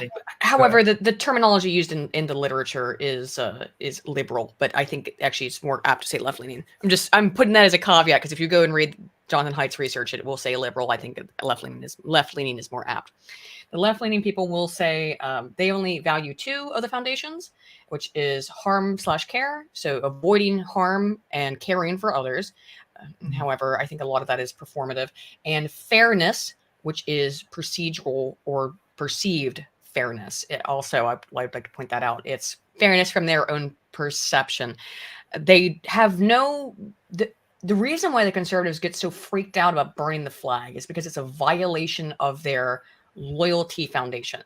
It violates it very strongly. Now, libertarians, when they first conducted this research in the early 2000s, they were like, what the fuck are libertarians? Like they aren't making, like, the people who identify themselves as libertarians aren't making any sense on this dichotomy that we've created. So that's when they created the new instrument, the liberty instrument, in the test. And they're like, oh, there's the libertarians. Because the libertarians are like, I don't care about any of them except that liberty one. That's the one that I care about, is liberty. So I have taken, you can take it for yourself on IDR Labs or on the, I think, official website. You can take the moral foundations quiz, figure out, look at, you know, see a graph of your moral foundations. Mine is 100% liberty, which actually pissed off my co-host. She's like, how'd you get 100% liberty? I'm like, I'm just based like that. I don't know. But Aydin, you sure you didn't cheat? You sure you didn't cheat? No, how could I have cheated on it? I mean, I probably could have, because I actually know the study quite well. But there you heard it. No, I could have, but I didn't. I'm just. What's your name? What's that guy's name who said Jonathan Haidt? Jonathan Haidt, if you're watching this, she just admitted she just cheated. No, just kidding. I didn't cheat. I know Dr. Haidt. I know Dr. Haidt. It's cool. But but here's the thing. Like, libertarians tend to not really care about all this stuff. So that's where I think you get that split in the conservatives. Because libertarians, I mean, there are people who claim to be left libertarians. Like Vosh calls himself a left libertarian, but oh, absolutely. What does that even mean? Like, no, you're an authoritarian, dude. You're super authoritarian. Because you have because you believe in all these social liberties. It doesn't make you a libertarian, in my opinion. But because he believes in gun rights, but only for leftists. Great libertarian values. Anyway.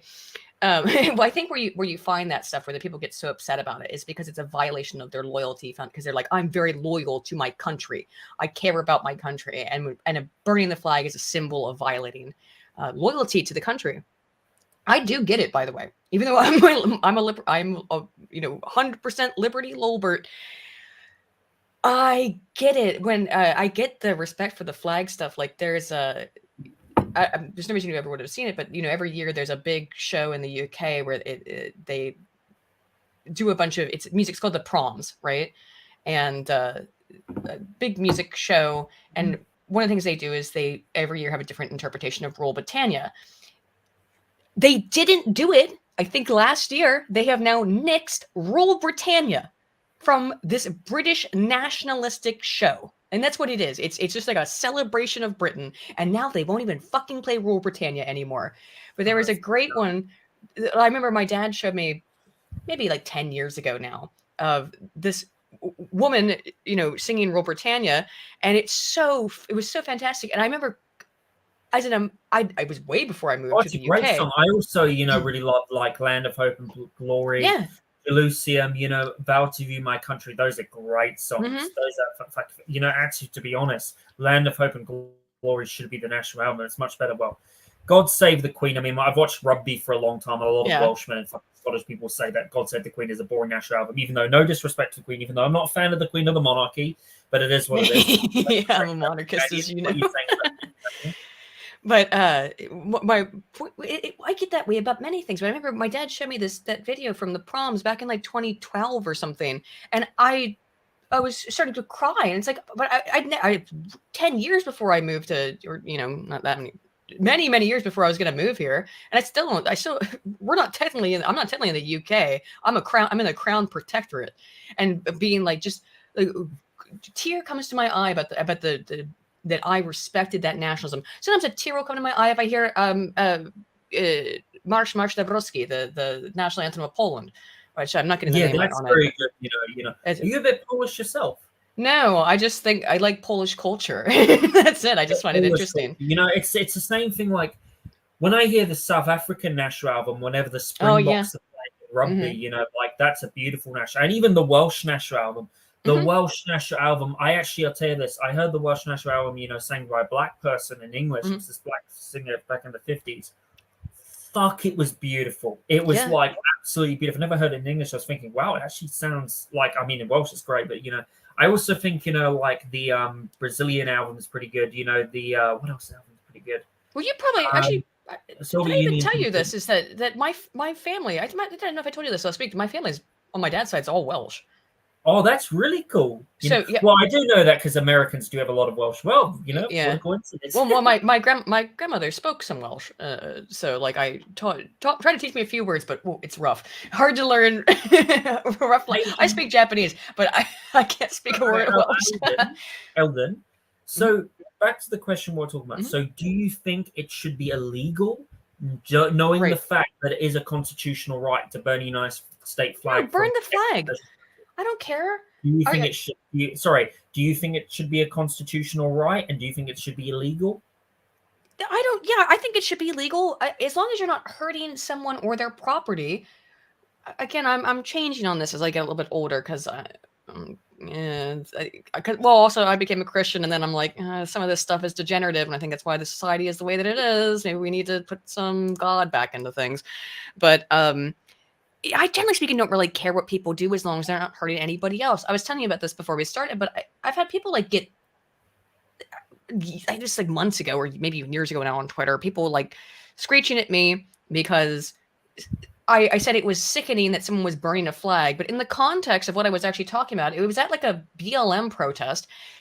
Someone stole an American flag from a counter protester, beat them up, stole their flag, and then set it on fire. I'm like, yeah, I have a problem with that. Yeah, that's not because very of the flag burning. Talking about that, there was a Trump supporter. There was actually a Trump supporter. And you had like this person who had a big sign saying, Trump is a liar. And this Trump supporter went up to them and just pretty much, you probably saw that. And they went up to them and they just wanted to turn the flag. And like, come on, lady. I understand you're a Trump supporter. I understand you're angry, but you can't be doing that. That's her property. If that girl with a fucking flag coming out saying, that, Trump's a crook, it's her freedom of speech. And if you doing that, going up and ripping the flag, that violates her First Amendment, So, yeah. I mean, I said, unfortunately, because libertarians do tend to be the only people who have this position, weirdly, because the left-leaning people think they should be allowed to burn your property because it's offensive to them, and the right thinks if you're burning a flag, then that's offensive to them because it's a violation of their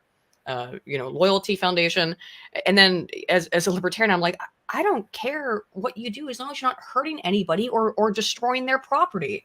Don't violate the NAP. It's so simple. It's such a simple principle. Don't violate the non-aggression principle. Noli me tangere. Fucking touch me not. Like I just go away and leave me alone. Let me do whatever I want to do, and you can do whatever you want to do. Did I just say something? You just sounded like a bit of a feminist, and you're like, "Don't touch me." Well, the term "noli me tangere" is French for "touch me not," which is the same thing as "don't tread on me," right? Just didn't know that. That's pretty good. You know, wow. So, I philosophically, they're identical, more or less identical philosophies. Yeah, don't tread on me, touch me not, fuck off. It's pretty simple on that one, but libertarians always fail because we're the only ones, and we are a minority. We're the only people who feel that way, though. Everybody else thinks you should, like, that they're allowed to get and do get offended over this stuff, and so you're never going to win on that one. But yeah, I think it should be legal to burn the American flag if you want to. I don't think it should be legal to beat somebody up, steal their American flag, and burn it. That one I don't believe in. That's because you've done other things beforehand. I've got a question for you. How, if you, let's say if you were doing a video and you were going outside and you were doing what Shu and On would feel, how would you feel if you like went to a political rally in January 6th and you went up to this Trump supporter and you asked him this question for like an experiment and he said, "Get the fuck out of my face before I beat the shit out of you"? How would you feel if like someone did that to you, like saying, you know, if you asked them that? And like, I would be less scared than if a leftist told me that they're going to beat me up, because the right's current track record on violence is very different. So I would still be afraid, but I'd be way less afraid of that guy than a leftist telling me that they're going to beat the shit out of me. Because also that person knows the leftist knows they're not going to go to jail if they do it. They're not going to, they'll get bailed out by some giant left-leaning mega authority. You know, this is unrelated, but I often listen to like true crime podcasts. It is actually. I've heard about true crime podcasts. They're pretty good, aren't they? It is actually related, and this was a case that happened in the 60s, or in the 70s, excuse me, late 70s, and then it went into the early 80s during the prosecution segment. This like so affected me that like I had to call my husband up to be like, I got to tell you about this story, this case. This is a real thing that happened in Utah in the 1970s, which is, don't know how much you know about Utah, but that's the home and center of the Church of Latter-day Saints, the Mormons. Very, very religious Christians. It is a very, generally speaking, conservative state. I think their ideology is a bit off. It's not. Yeah, a bit weird. Best. But you know what? They're very nice people. They are very nice. Which, but there was a hi-fi store in the 70s, and so a high fidelity audio. So they're selling like really, really expensive. This shop selling very, very expensive audio equipment. There's two people in the shop. I'm going to be really specific about how I phrase this. Some dudes from the local Air Force or Army bases, of which there were both in the area, decided we're going to knock over this hi-fi shop because they've got all this expensive equipment. And we need to leave no witnesses. Now, you would think like the smart thing to do would be to, I don't know, wear a ski mask or something so they won't know what you look like. However, they decided they need no witnesses. So they walk into the store. There's two people working there, mid-20s man who's the manager and a late teens woman. They force them down into the basement at gunpoint, tie them up with duct tape and rope. Then they proceed to start loading. They've got two getaway drivers and two different vans in the back. They start unloading all of the hi-fi equipment into the vans. This is going to take hours because there's so much stuff. Over the course of time, a young man walks in looking for the girl who works there because they were friends. Well, he walks in, they put him at gunpoint down to the basement, tie him up. It takes so many hours. The store is now closed, way past closed, but they never thought to fucking lock the front door. That two of the parents, the father of the girl, I think, and the mother of the man, who were the employees, walk in. Same thing. Gunpoint to the basement, tied up. They finally finish loading up the vans. And there's going to be a reason for this story. I'm getting to it. They finished loading up the vans with all of the hi-fi equipment. They, again, no witnesses. One of them goes and pours a liquid into a bunch of cups and passes it to all of them and says that this is vodka with sleeping pills in it so that you'll pass out and by the time you wake up, we'll be gone. They start to drink it. They start to drink it. It's not vodka, sleeping pills. It's drain cleaner. It immediately starts to burn their face and esophagi and stomachs. They're screaming in agony. These people that they've tied up. God. It's one of the worst cases I've ever heard. This is why I'm retelling it, because it upset me. I'd never heard about this, and it's so deeply upsetting. And while they're screaming to stop them from screaming, they start to shoot the people in the head, which they didn't want to do because they thought the gun would make too much noise to kill them that way. So instead, they decided this drain cleaner approach because they had watched a movie that had recently come out wherein someone drank drain cleaner and died instantly. So they thought that's how it actually worked, like it worked in the movie. No, it causes incomprehensible pain as it burns your intestines. And so they tried to shoot all of them in the head, but they missed on 2 of them. One of them pretended to be dead. The father of the girl pretended to be dead. One of them they did shoot in the head, but kind of missed. So then they ran off, but they got caught almost immediately. What their entire haul of doing this incomprehensible evil was the modern day equivalent of $30,000 worth of audio equipment. $30,000 split across 5 people. And that's its market value, not selling it on the black market, which they would have had to have done. Meaning that these people would have gotten like max modern day equivalent $5,000 to have committed this. I forgot. They also raped the young woman who was working there.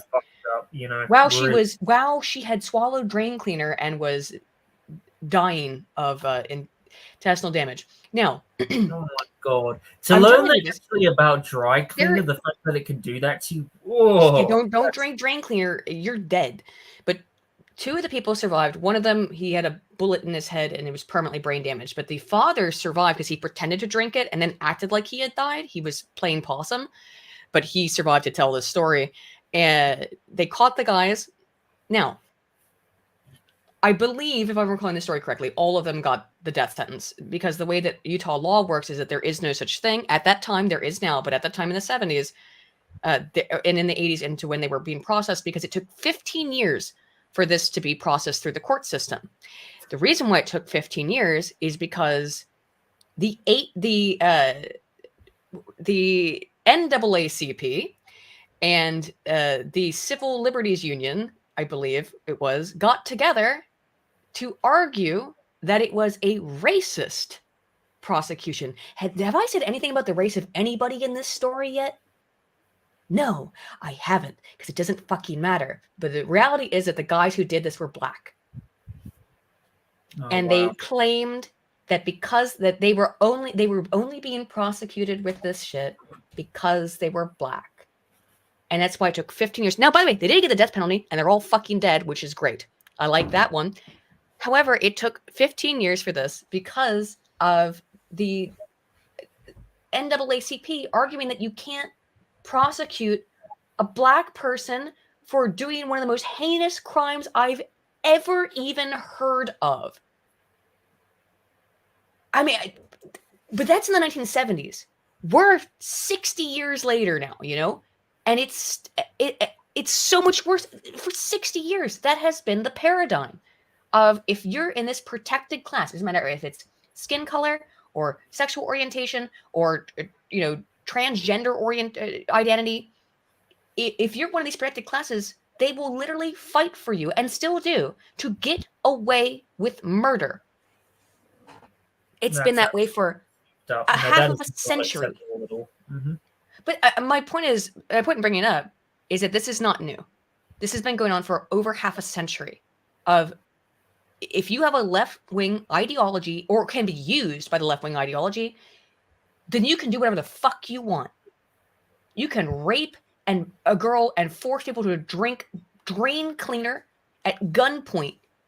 And the ADL and the Civil Liberties Union and NAACP will fight for you to get off. It is that's absolutely incomprehensible. And they've done that with all I mean, they got all those people who did all that violence in the summer of love in 2020, right? Yep. They all got paid to just get off of it. Jan 6, rotting in jail for 2 years. Nobody cares. And recently, one of the capitals that just got stormed by a bunch of transgender activists. What was the capital that got stormed lately? Was it Nebraska, I think? Yeah, it was Nebraska, and that's not an insurrection. No, that's fine. That was fine. This is fine. Speaking of, I know we said we're going to go 2 hours, but now I'm awake, so I've drank my coffee. Do you want to cover the insurrection or the indictment of Trump thing real quick? How long? So, you seem like you're getting a bit bored. Are you fine, or? Oh no! Now I'm awake. I had my coffee. I was tired in the beginning. Now I'm awake. I'm up now. Now I'm activated. Do you want to go for maybe 1 more hour or 2 more hours? I don't know about 2, but I'd like to go through a little bit of this. It'll help me reorient myself too when I stream about it again in another 4 or whatever. I do have up here the document. This is the charging document for Trump's indictment. So I'm sorry. I really am sorry for. Also, I shared the wrong link on on Twitter. You're all good. So I shared the wrong link for this podcast on Twitter. I shared the one we did the other day. But I do want to apologize to the chat for telling that absolutely terrible story. But I heard it the other day, and it emotionally affected me. And I was so shocked that had happened in the 70s and 80s. You're fine, Aydin. Don't worry about it. You're all good. It's fine. No, I know. It just... I had been listening to the same true crime podcast, and he did a 2-hour-long thing about Ted Bundy, who, by some accounts, raped and murdered 100 women. Oh. And I was less affected by that one, because at least Ted beat them over the head before he raped them.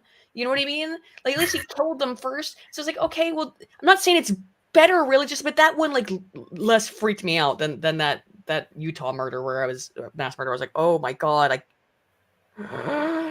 just what a drain cleaner does. Whew, oh my God, it's stuck in my brain. It's stuck in my brain. It's that autistic fixation, right? Like I can't. Don't worry about it. I have that too. It's all good. So speaking of that, we can go for another hour. You okay with that? Sure thing. Yeah. Well, it's up at the top, right? Yeah. Okay. So, speaking of that, as everybody knows, Donald Trump was indicted and he was arrested yesterday. I think it was yesterday, right? And this whole political thing is probably being labeled as, one of the most unconstitutional acts of all time. The cases that's being called against him are absolutely rubbish and absolutely ridiculous. So seeing that, Aydin, happening right now, what is your opinion on the Donald Trump indictment? What is your opinions on Eric Adams saying, to Trump supporters to behave themselves? And what do you think about that, ridiculous? I think it was the attorney guy, basically said, he said he sued Donald Trump over 100 times, basically coming out and saying he wants to charge Donald Trump, but he wouldn't, tell the crimes. What is your opinion on this? And you've got a document that you want to share to everybody. And how do you think this is going to end? Do you think that Donald Trump will end up getting arrested in the end?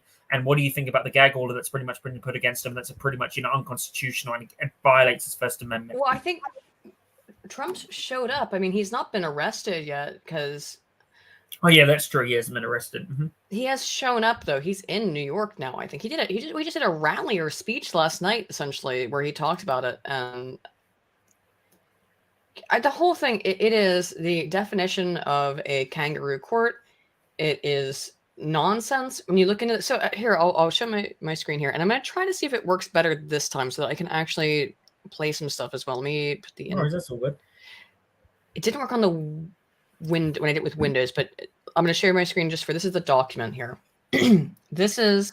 So here you go, ladies and gentlemen. Here is the thing, as you can see. Supreme Court of State of New York, County of New York.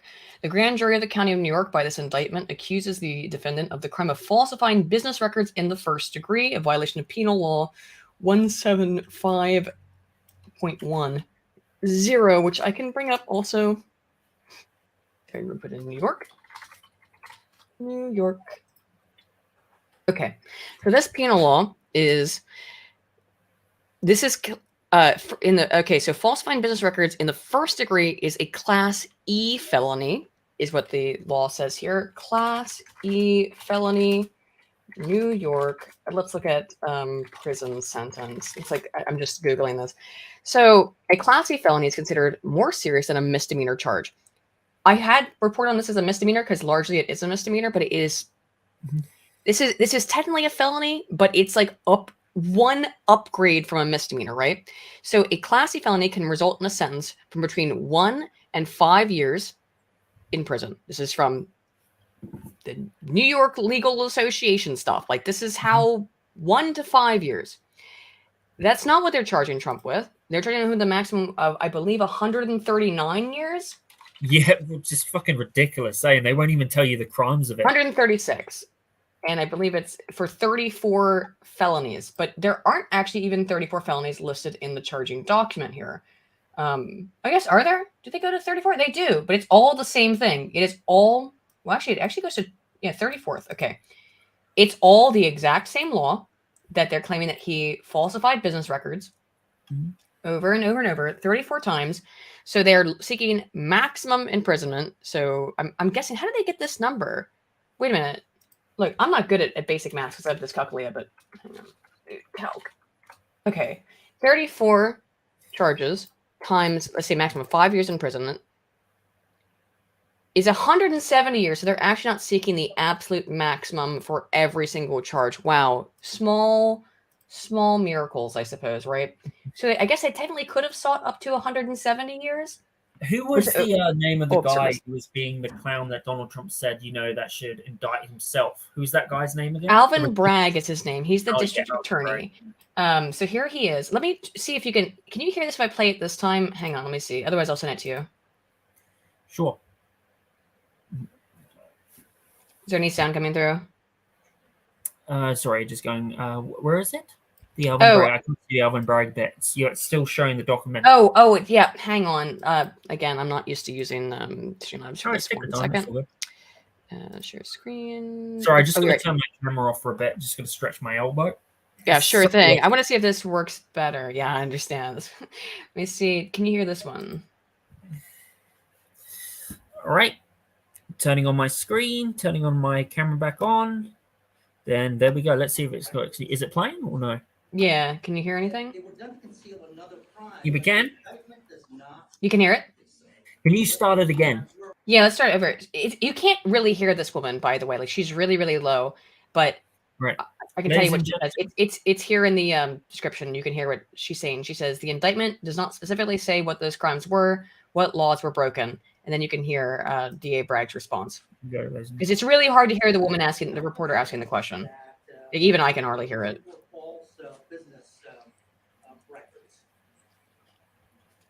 They were done to conceal another crime, but the indictment does not specifically say what those crimes were. We are assuming, perhaps, that they might be election related. I'm wondering if you can specify what laws were also broken. All right. So let me say as an initial matter that the indictment doesn't specify that because the law does not so require. What? The indictment doesn't specify because you can't hear it. Sorry. Okay, I can send you the clip, but no, I could hear it. We could hear it. I actually could hear it on my side. Okay.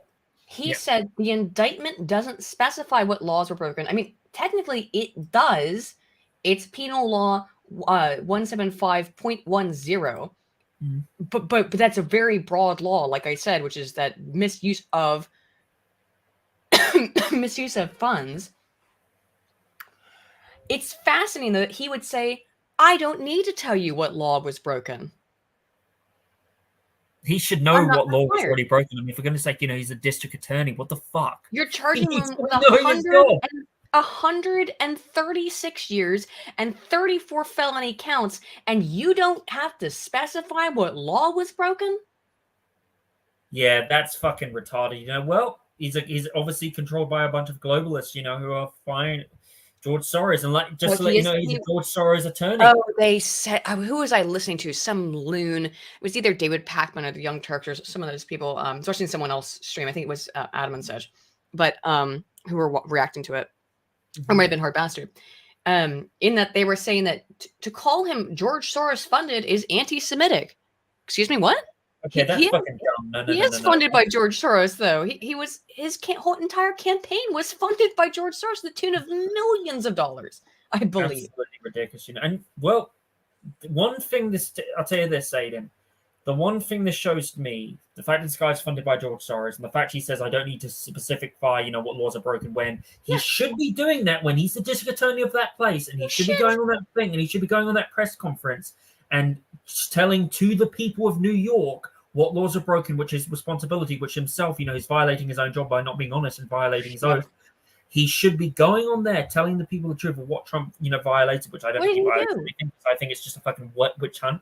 But like for him to do that just shows, that he's obviously, the reason why he's able to get away from that, he's able to get away from lying an oath, is obviously because he's protected by judges, and George Soros, pretty much funding, and this is politically voted, pretty much go against Donald Trump and pretty much divide America and potentially, bring it to civil war, which is obviously they want to do the Trump indictment. But speaking of this, obviously he's broken oath, and he's also broken, his office, especially when you're signing to a district attorney in the United States. It's just like when, where you have your oath, where you're going to become a nurse, you're going to become a police officer, you're supposed to, protect the oath, but the fact he didn't shows, the fact he's able to do this shows that the United States, the law and the justice system is pretty much rigged. It's fucked. The entire argument here is that Trump misappropriated campaign funds. However, in their exact same filing documents, they say that Trump paid for it out of his pocket, and that's the problem. So which one is it? Is it that he misappropriated campaign funds to pay Stormy Daniels to shut her face? And this is also another ridiculous thing. Stormy Daniels says that she never had sex with Trump. Yeah. So what did he pay her for? He paid her to not say she had sex with him then. I mean, it's all absolutely absurd. This entire thing is that a whore. And I'm saying that that is her literal designation, legal designation, I would say, a prostitute and porn star who claims she didn't have sex with Trump was paid off $100,000 by Donald Trump to not go to the media and say, oh, by the way, I had sex with Donald Trump. Yeah, and then paid you money, and you signed an NDA. Then you broke the NDA, so you took the money, violated it. Aydin, how Donald Trump's getting a charge for something that he didn't even do that was wrong. When you've got Bill Clinton, and fucking, Obama, who broke the wars by killing millions of people by fucking droning, dropping fucking. Using millions, but he certainly killed thousands of people. Yeah. Jesus, sorry, my fucking language. By dropping, using drones to bombs on millions of fucking people in Yemen, Syria, Libya, and also fucking Yugoslavia, and also money that they got from fucking the Ukrainian government, the Chinese government, fucking all those. Don't look into that Ukraine stuff. Also fucking Bill Clinton, fucking paying that prostitute in the 90s, which is criminal. Also fucking well, what? Yeah, where's Hillary Clinton, stuffing up Haiti and fucking getting uranium, which is fucking one of the biggest human rights violations of the fucking body. Unbelievable. Where if you go through with it, if you go fucking through with this, Bill Clinton's ass is on the line immediately. And also flying, to Jeffrey Epstein Island 26 times. And also, especially how he paid off that prostitute, to pretty much, avoid being indicted in the 1990s, which is a violation of the Constitution. And also, especially how you have all these other presidents like D.B. Johnson and fucking, Ronald Reagan that broke crimes, especially with the fucking drug war that was unconstitutional.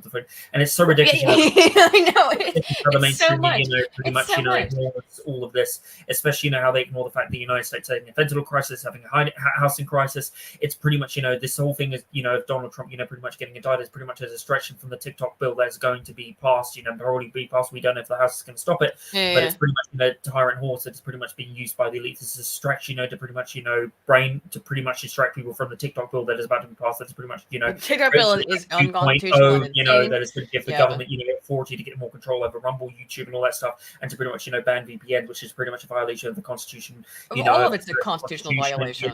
And also like that, and it also comes to the fact the United States has not been a constitutional republic since the Act of 1913, and the Act of Thanks, Woodrow Wilson and FDR. Yep. Sorry if I went off a bit off topic. I am. No, I like it. It was fast but precise, so I like it. I wouldn't really say it's precise, but I also think all these crimes, these war crimes that fucking Bill. Again, if you want to charge him with this shit, you have to charge Bill Clinton over Monica Lewinsky. Look, there's a quote that I brought up when Spoon and I covered this a couple weeks ago, which is also violating, the Security Council law of the United Nations, and fucking, also violating, the United States by violating the international law when the United States, where Bill Clinton, pretty much attacked Yugoslavia, which was against the United Nations, the United States never known about, and also fucking did it.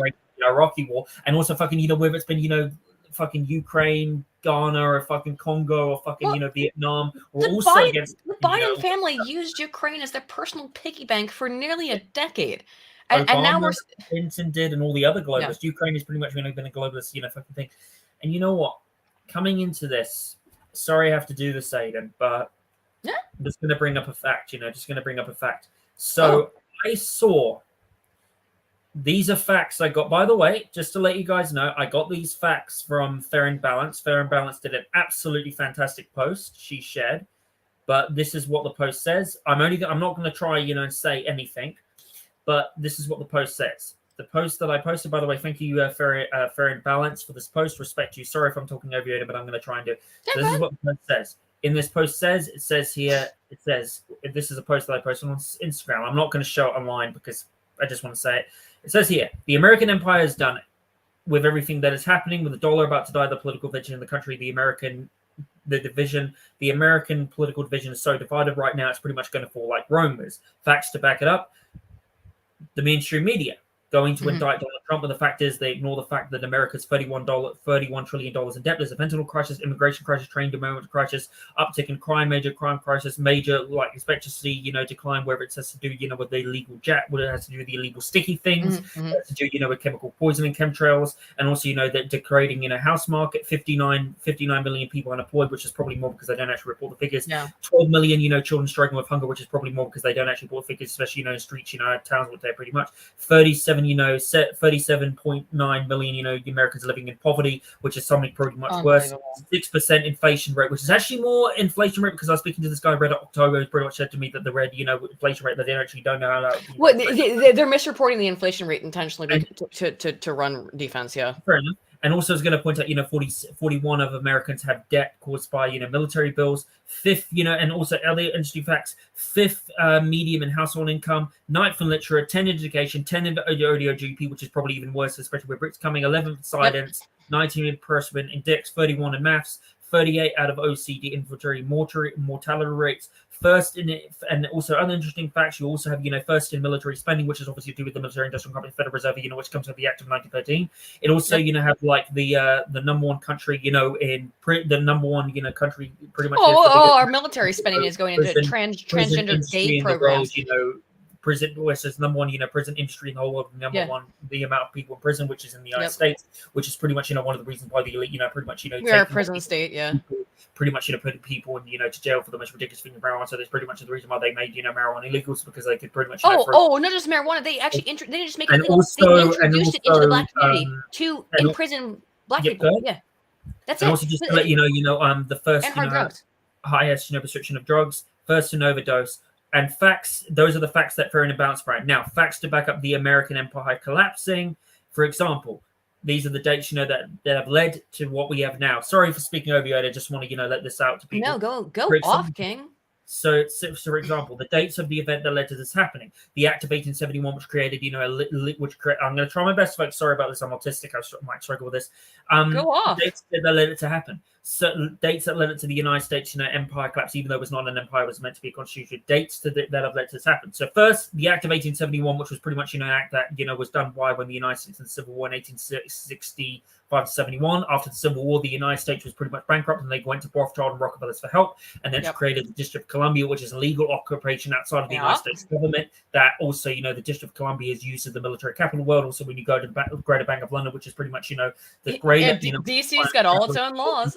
And also might not be in a state. And then second, you got the act. You got the Federal Reserve Act of 1913, which pretty much turned the Constitutional Republic of America into a corporate empire, which then led to the United States banking system controlled by the Rothschild and Rockefellers, and the United States banking system then ended up bringing in the income tax, which is pretty much unconstitutional. Third, you had the third event that happened was dropping the gold standard in 1971, which pretty much led to the government taking control of the United States reserves. Pretty much you could argue the 80s, that was pretty much the oil thing, that's another thing. But then with the fucking them dropping the gold standard in 1971, that pretty much led to the United States pricing the gold standard from fucking that into the petrodollar, which was pretty much absolutely ridiculous, which led to precisely moving from the gold standard to the petrodollar, and completely devalued the US dollar. And then the fourth event is the Patriot Act, which pretty much turned the United States into a fucking surveillance state. And then pretty much led to the 9/11, and pretty much led to the wars. It's pretty much were never about fighting terrorists. They're pretty much wars. Patriot Act is post 9/11, but it's absolute nonsense. When was the Patriot Act done? Was one done in 2001? Post 9/11. Oh, post 9/11. Fair enough. I believe so. Sorry, ladies and gentlemen, I got that wrong. Thank you, Aydin, for correcting me. And then you got fifth, the global financial of 2008, which pretty much led to the United States, economy, pretty much being taken over more by the elite. And now, this is what I'm predicting. You can give your prediction after this. This is what I'm also predicting next. And prediction is, I am predicting 2021 or 2024, which a lot of people are predicting, is the United States dollar will collapse, which will lead to hyperinflation, which you'll have the similar situation in one of my republic, where you pretty much have people going into fucking, perhaps going to stores in a, pretty much, well, my republic, sorry about that. Well, you'll pretty much, have people, carrying wheelbarrows, full of money to pretty much, buy fucking a loaf of bread, which is similar to that, and will lead to, civil unrest and probably civil war. And I'm predicting in late 2025, I'm predicting, since, Texas have actually spoken about this, to potentially, I'm predicting 2025 natural divorce, which will pretty much, lead to the United States, splitting, which will lead to Florida and Texas, pretty much becoming their own countries. And I think they could survive. Maybe Florida struggle, but I do think that Texas could survive, economically with their struggle. But then, pretty much, that. So yeah. I'll say for sure, California thinks that they can split off, and they've threatened it. Actually, California, besides Texas is the state that's most commonly saying that they want to split off. And it's like, oh, Californians, you don't want to know where all your water comes from to grow your avocados that you put on your toast. Too. So speaking of that, folks, that was the post I said. There you go. And that post is relaying all the facts that I back up for. Share that against fair and balanced about the other facts and some of the other things where I brought about the dates, those dates, but that was written by me. That is my prediction to why the American Empire is. Oh, it's over. End, Like it's clearly over. I mean, like, there's a reason. Like, just right now, what's happening is okay. So what's happened in the last couple of days? Finland has joined NATO. Yeah. Mm-hmm. Oh, which is fucking interesting. Yeah. Well, my husband just said the right-wing government's taking over in Finland, but they also joined NATO. And however, the Saudi Arabian government just says that they're not going to deal with America anymore. The Saudi Arabians have just fair enough. The petrol and every right, The Saudi Arabian government has just said, we're not going to deal with Americans anymore. We're done. We're tired of it. And what that means, in the big picture, is that nobody cares about America anymore. No one's afraid of us.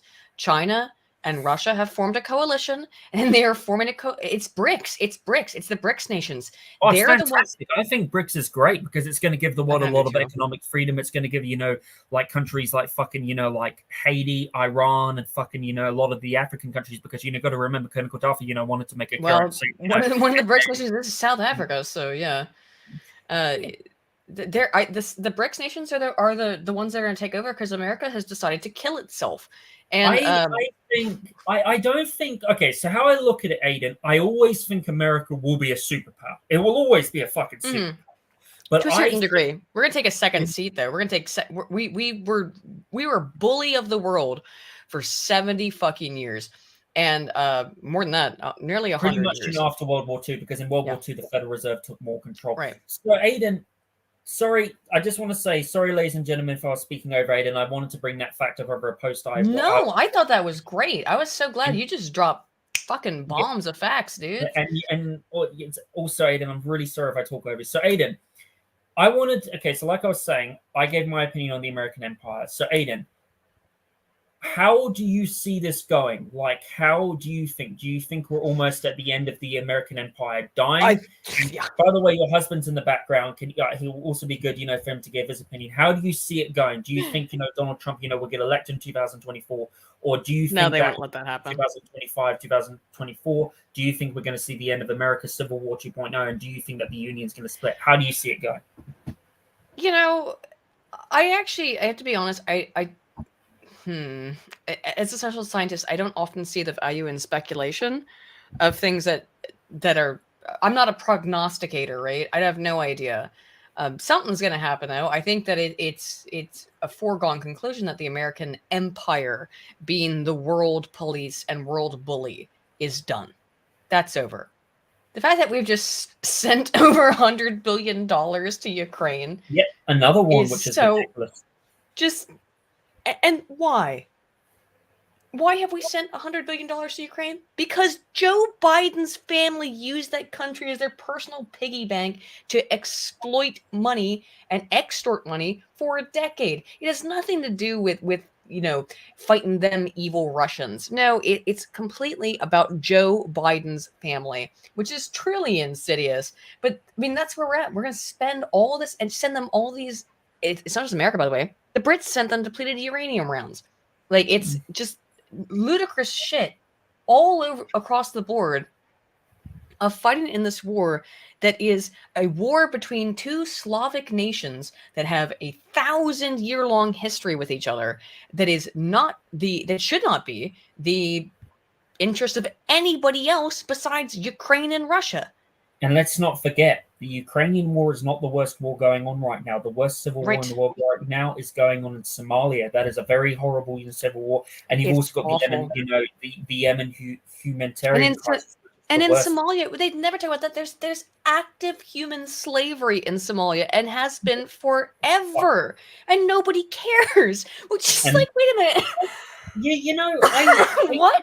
Somalia was in the 60s and 70s wasn't bad. It was actually getting a bit better, and then it went to shit. I'll tell you this, Aydin. Afghanistan apparently wasn't a bad place. Even though Iraq, yes.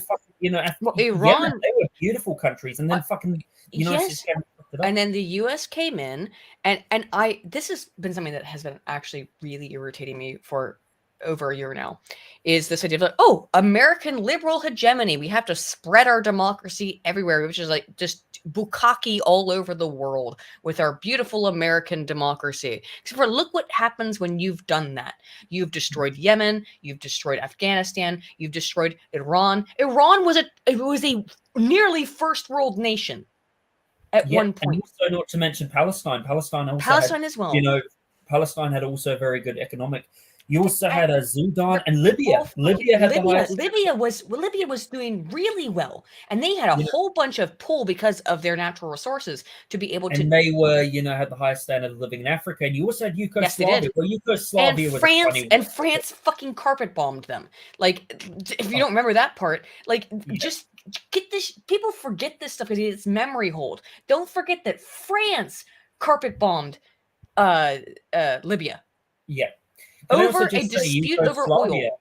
Yugoslavia. That was also a great country too. In the 60s and 70s, they had free education, free healthcare, very well developed, very good country. And all these people will say, actually, no. Well, dude, I'm sorry to tell you this, but Serbia were very peaceful people. Educate yourself, okay? The Yugoslavians. The Albanians, the Serbians, the Croatians all got along with each other. It was just like in Palestine. In Palestine, Jews, Christians, and Israelis all. And then the West comes in and stirs up controversy and racial and ethnic hatred and animus so that they can come out with the profit. If people don't realize at this point that the U.S. has been pulling this exact same fucking shtick to create racial and ethnic animus amongst peoples in relatively prosperous countries that are coming up into the first world so that they can then take their resources and buy them at a really low cost, then I don't know how to explain it to you at this point. It's been happening for nearly 100 years. The United States has been doing this to smaller countries that are becoming prosperous to keep them down and keep themselves at the top of the totem pole. And I don't care if it's not supposed to say totem pole, right? That's right. And it's an offensive word now. But it's Aydin, what's happened. Can I just say something? So sorry if I'm speaking over you again. Am I speaking over you again? Yeah. So can I get your husband's opinion on this? I think he actually just went next door to go take a shower. We live in okay, we don't have a shower in this house. We have a bathtub, but we live next door to his mom, who's got a shower. So I think he went over there to have a shower because he doesn't like. Aydin, well, just show your opinion. Keep going. I was just saying, I think he left. Should we finish Alvin Bragg's statement here? Who's Bragg? Alvin Bragg, the DA, the New York DA. Sorry, I paused it halfway through the I video. just wanted to talk talking about the United States. Oh, okay. Yeah. In terms of that stuff, it's very obvious to me, and I think it is obvious to anybody who's ever paid any attention, that the United States has acted as world police for at least since World War II. But specifically since World War II, is that the US has bullied every other country on earth. We have intentionally kept nations down to prevent them from being able to be major powers that they should be. And the BRICS nations are fucking tired of it, and they should be. I know it's like the India's a superpower by 2020 meme, but India has got a lot of problems, but India won't become a superpower until 2040. India, no, though, it's been a joke on the internet that India's superpower by 2020. It's been a long going meme. Well, China, if you think about it, is going to be a superpower. I reckon they're going to pretend they're a superpower now. They're not, but they will be. They definitely have the and if the BRICS stuff goes through, the US is fucked, and deservedly so. Deservedly so. The stuff that the US promotes. Look, have you seen these American military ads recently where it's all like gay people and LGBTQ stuff? And you compare it to like the Russian one and the Chinese one, it's different. Like you have these hard ass guys like in fucking, Russia and the Chinese. That's why, the military thing. Yeah, because look, I mean, look, what are we doing in the American military? They're like, oh, we don't actually want to do any harm. We don't want to hurt anybody. We want to promote LGBTQIA, 2S LGBTQIA+++++. And that's what we're all about, because we're a captured nation and we're completely and utterly cucked. And so I feel bad, but I think this is going to be a spicy take. The British Empire, even though it doesn't exist anymore, to the extent that it does, will outlast the American one. The British Empire would say is pretty much, well, here's the thing. America was never meant to be an empire. The Federal Reserve Act of 1913. Yes, exactly. It didn't turn America into an empire. It turned it into a corporate facilitated. It facilitated the American empire that's controlled by BlackRock. There isn't a British Empire, but it's mostly called the Greater Bank of England, because the Greater Bank of England is the financial capital of the world. Yeah, that's the thing that's going to outlast, the United States. Empire. Britain will outlast America at this point, which is something that even 5 years ago I could never have even comprehended saying is a serious thing. But unfortunately, America just. I feel like I'm just watching, the entire nation just holding a gun to its own head and be like, I'll fucking do it. Like, all right. It makes me horrified because I love America. I really do. People often call me like a traitor and stuff like that. But I love the United States. I love what it represents. I truly do. Oh. People call me a traitor because I'm a monarchist and stuff. But it's like, no. I became a monarchist because I went back and read the founding fathers' actual writings and what they said, and they were monarchists. So I don't know about that. Sorry. When I look at like America, what it was meant to be, the founding fathers' idea of America, the America, like I said, we've seen since 1913 because the Federal Reserve Act is not America. The true constitutional republic. It's a Frankenstein. The Constitutional Republic is by the people, for the people, etc. And also the life, what's it called? The pursuit of life and happiness. That's the American dream. Liberty, and the pursuit of happiness. I do believe British culture is supposed to be about freedom and democracy. That's the thing in New Zealand and Australia. But it's the foundational principle of all Western democracies, republics, etc. And it actually goes back to the what's it called? Come on, brain work. The Magna Carta. It goes back to the Magna Carta of life, liberty, and pursuit. However, those are freedoms to pursue. They are not guarantees. The current American empire, whatever you want to call it, is trying to inculcate this idea that life, liberty, and pursuit are not opportunities, but guarantees. You are not guaranteed the right to anything in terms of like you're not going to succeed. You are guaranteed the right to live without, like if someone kills you, they're going to get prosecuted for that. You're guaranteed the right to liberty, but pursuit is not a guarantee of success. Pursuit is an opportunity. And they have changed that into pursuit is a guaranteed success. I watched this. There's a TikTok video that I'm probably going to talk about tonight. But it's this young, she looks maybe mixed, but she's black.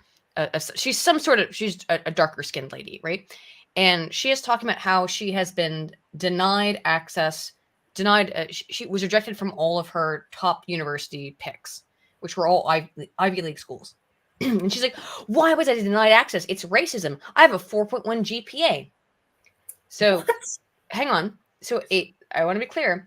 American grade point averages are based on a 1 to 4, was a 0 to 4 grade point average. So when somebody sees that you have a 4.1, which is above the actual metric, literally a nonsense score, they go, oh, you're in a fake school. I've never been a university recruiter, but if I see someone has a 4.1, because there's some schools that will give people like a 4.7. Again, it's supposed to stop at 4.0. That's the maximum. So if you have above the maximum, your grades are bullshit. I now know that your grades are nonsense. Then you go, she's Yale and Stanford and Harvard all rejected me. Then you go and look at her SAT score. An SAT score, which I don't know if you have a similar standardized testing thing in New Zealand, but that is a standardized test of actually looking at your knowledge. It's some of it's knowledge, but most of the SAT is actually an IQ test in that it's not based on, some of it is based on individual knowledge, but some of it is also based on pattern recognition and things like that, actual intelligence, what we would call the G factor, right? She scored an 1100 on the SAT. Now, the new SAT, which is not the one I took, when I took the SAT, it was on a 2400 point score. I scored a 2150. I did the calculation to figure out what my score would be calculated to hers. So an 1100 on a 1600 point scale is not great. I scored a 1250 or 2150 on a 2400 point scale. It would put me at about 1500 on the current 1600 point scale. To make that clear, she scored 400 points lower than me. I didn't even bother to apply to Ivy League schools because I felt that my 2150 was a shitty score because there was 350 points above me on that scale.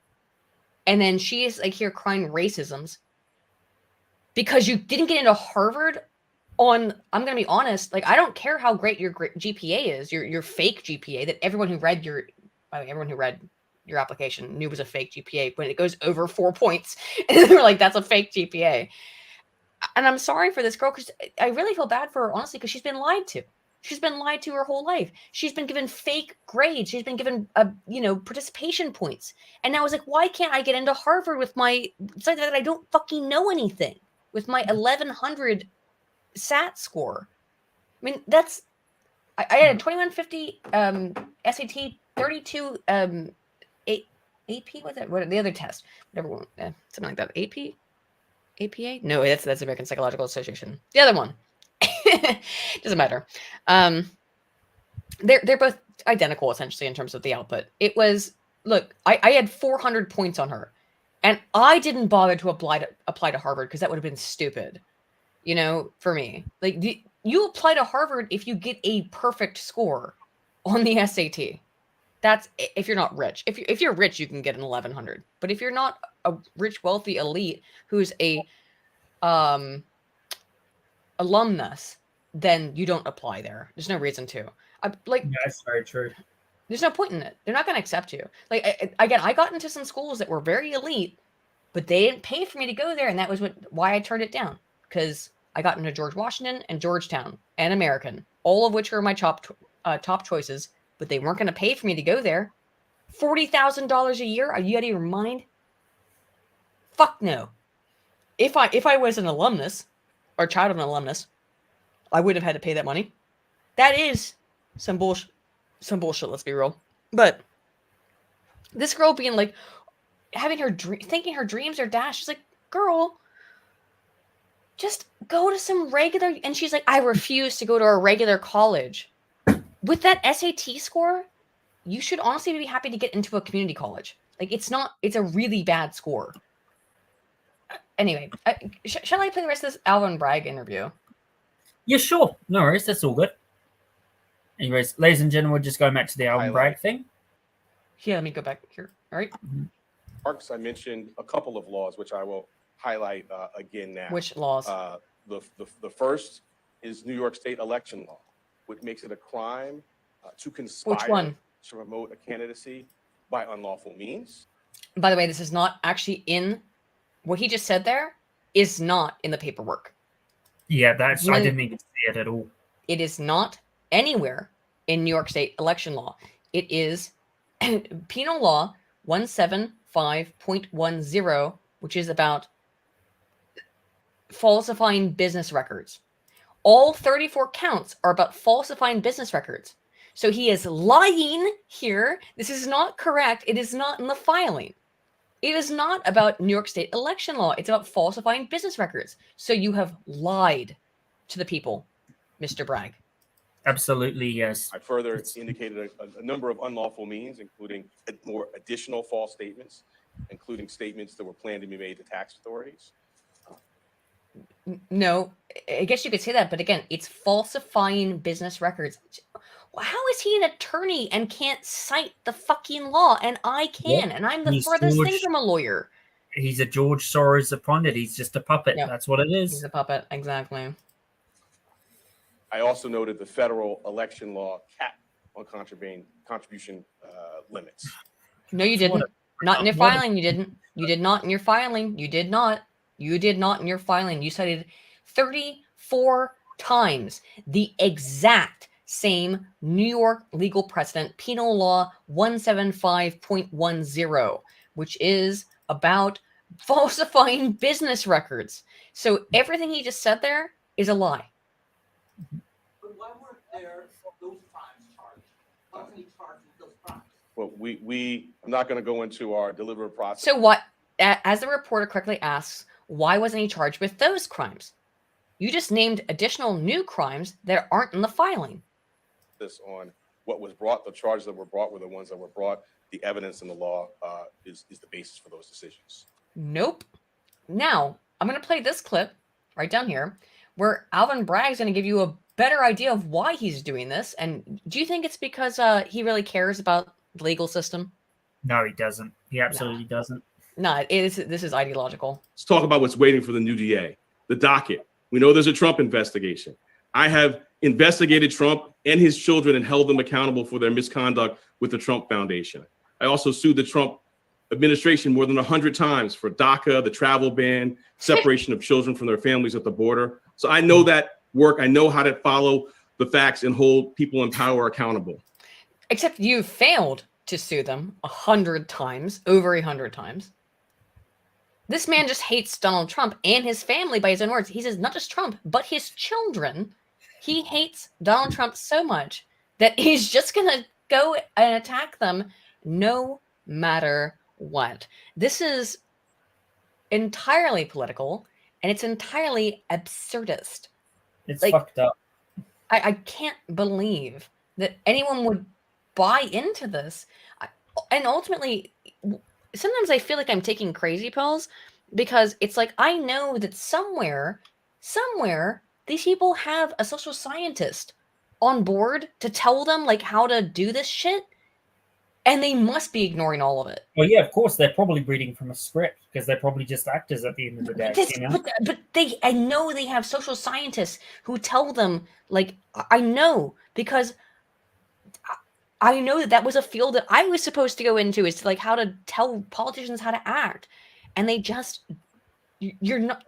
you are breaking one of the most simple and sacred rules of social science, which is psychological reactance. When you tell people what they can and can't do, they will act against you because they don't like you telling them what they can't do. It is the most basic foundation of all human psychology, I would say. Don't tell people what they can't do. And they're just doing it brazenly. To me, it flies in the face of absolutely all research on social science. And again, just this entire thing is based on this section 175.10, falsifying business records in the first degree, which is a class E felony, which is one step above a misdemeanor. And the only reason they're trying to give him 136 years is because they gave him 34 counts of it, which is absurdist. The whole thing is patently ridiculous. Oh, it's ridiculous. So, one more thing before we finish up, Aydin. Yeah. Sorry if I was a bit rude in my show, but sometimes. No, you're awesome. I love hanging out with you, dude.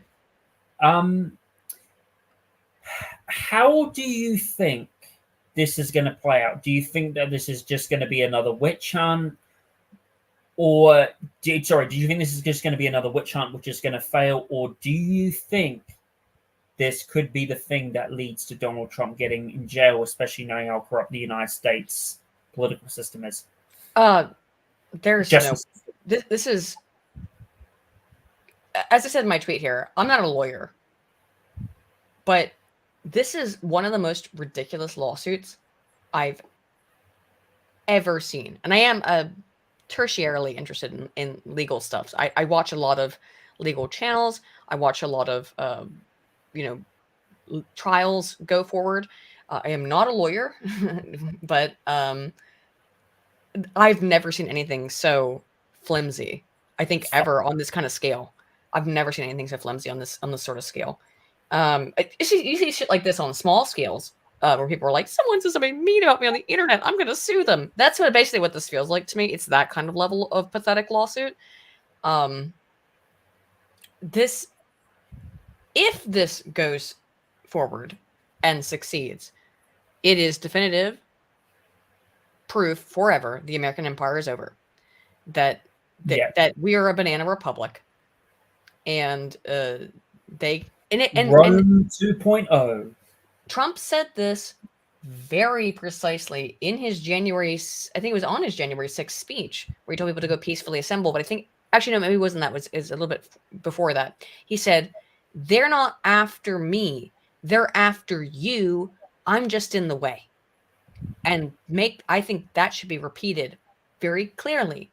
If they can prosecute him on this and put him in jail for 136 years as a 75-year-old man, they'll come after all of you. And we've already seen the evidence of that. People in jail for 2 years with no trial. You want to talk about a constitutional violation. 2+ years with no trial is a violation of the Constitution. You have the right to a trial in front of your peers. They have kept these people in prison with no right to a trial. They just keep them there and say, shut the fuck up. We're going to fuck you over. 2 years, no goddamn right to trial. And then they say, it's because of COVID. Really? Who believes that? No. Nobody believes that. Even if it's not COVID, even if it was COVID, you could still do the fucking thing through Zoom call. So it's exactly as they did all throughout the pandemic. They were allowed to do all those trials throughout the pandemic via Zoom call, but they can't, for whatever reason. We're over 2 years now of people being held in jail without any right to trial. They're just being they haven't had even like preliminary trials. They're just being held there. Assange too. Of course, it's just more of the same. It is totalitarianism. It is authoritarianism. It is sickening on every fucking level, and it will only get worse, in my opinion. Return to monarchy. Monarchy's better. And I know that sounds ridiculous because people will say that's an autocracy. All governments devolve into autocracies. Aristotle said this. Just if you accept in the first place that you're living in an autocracy and that it's a monarchy, you know where you're standing. At least you know where you're at. This is a farce. This is fake. This is all just pretending to be democracy because democracy. Aristotle also said this. He said that democracy would always fail. It cannot succeed. It will always fail and turn into what comes after democracy, according to the Aristotelian model. It's fascism, which is it's just like what I pointed out in that rant I was doing earlier when I was mentioning the facts, right, of how the United States went from being, this is, where facts to support the United States is the new empire, is the new Rome, and is an empire about to collapse. And just like how Rome collapsed. To be fair, people have been saying that. People have been saying that for like 60 years. But I think, it's hard to place yourself when an empire is falling. There's a great quote. About to collapse, and without the dollar's fucked. There's a really good quote. Let me see if I can find it real quick. Yeah, it'll be. I know where it is. Hang on, give me 1 second, then we can end this. You go to my Google Docs. There's a really great quote about the end of the empire. Let me find it. It's in my monarchy script. Here, it should be in here. Is this the bullet points or my full thing?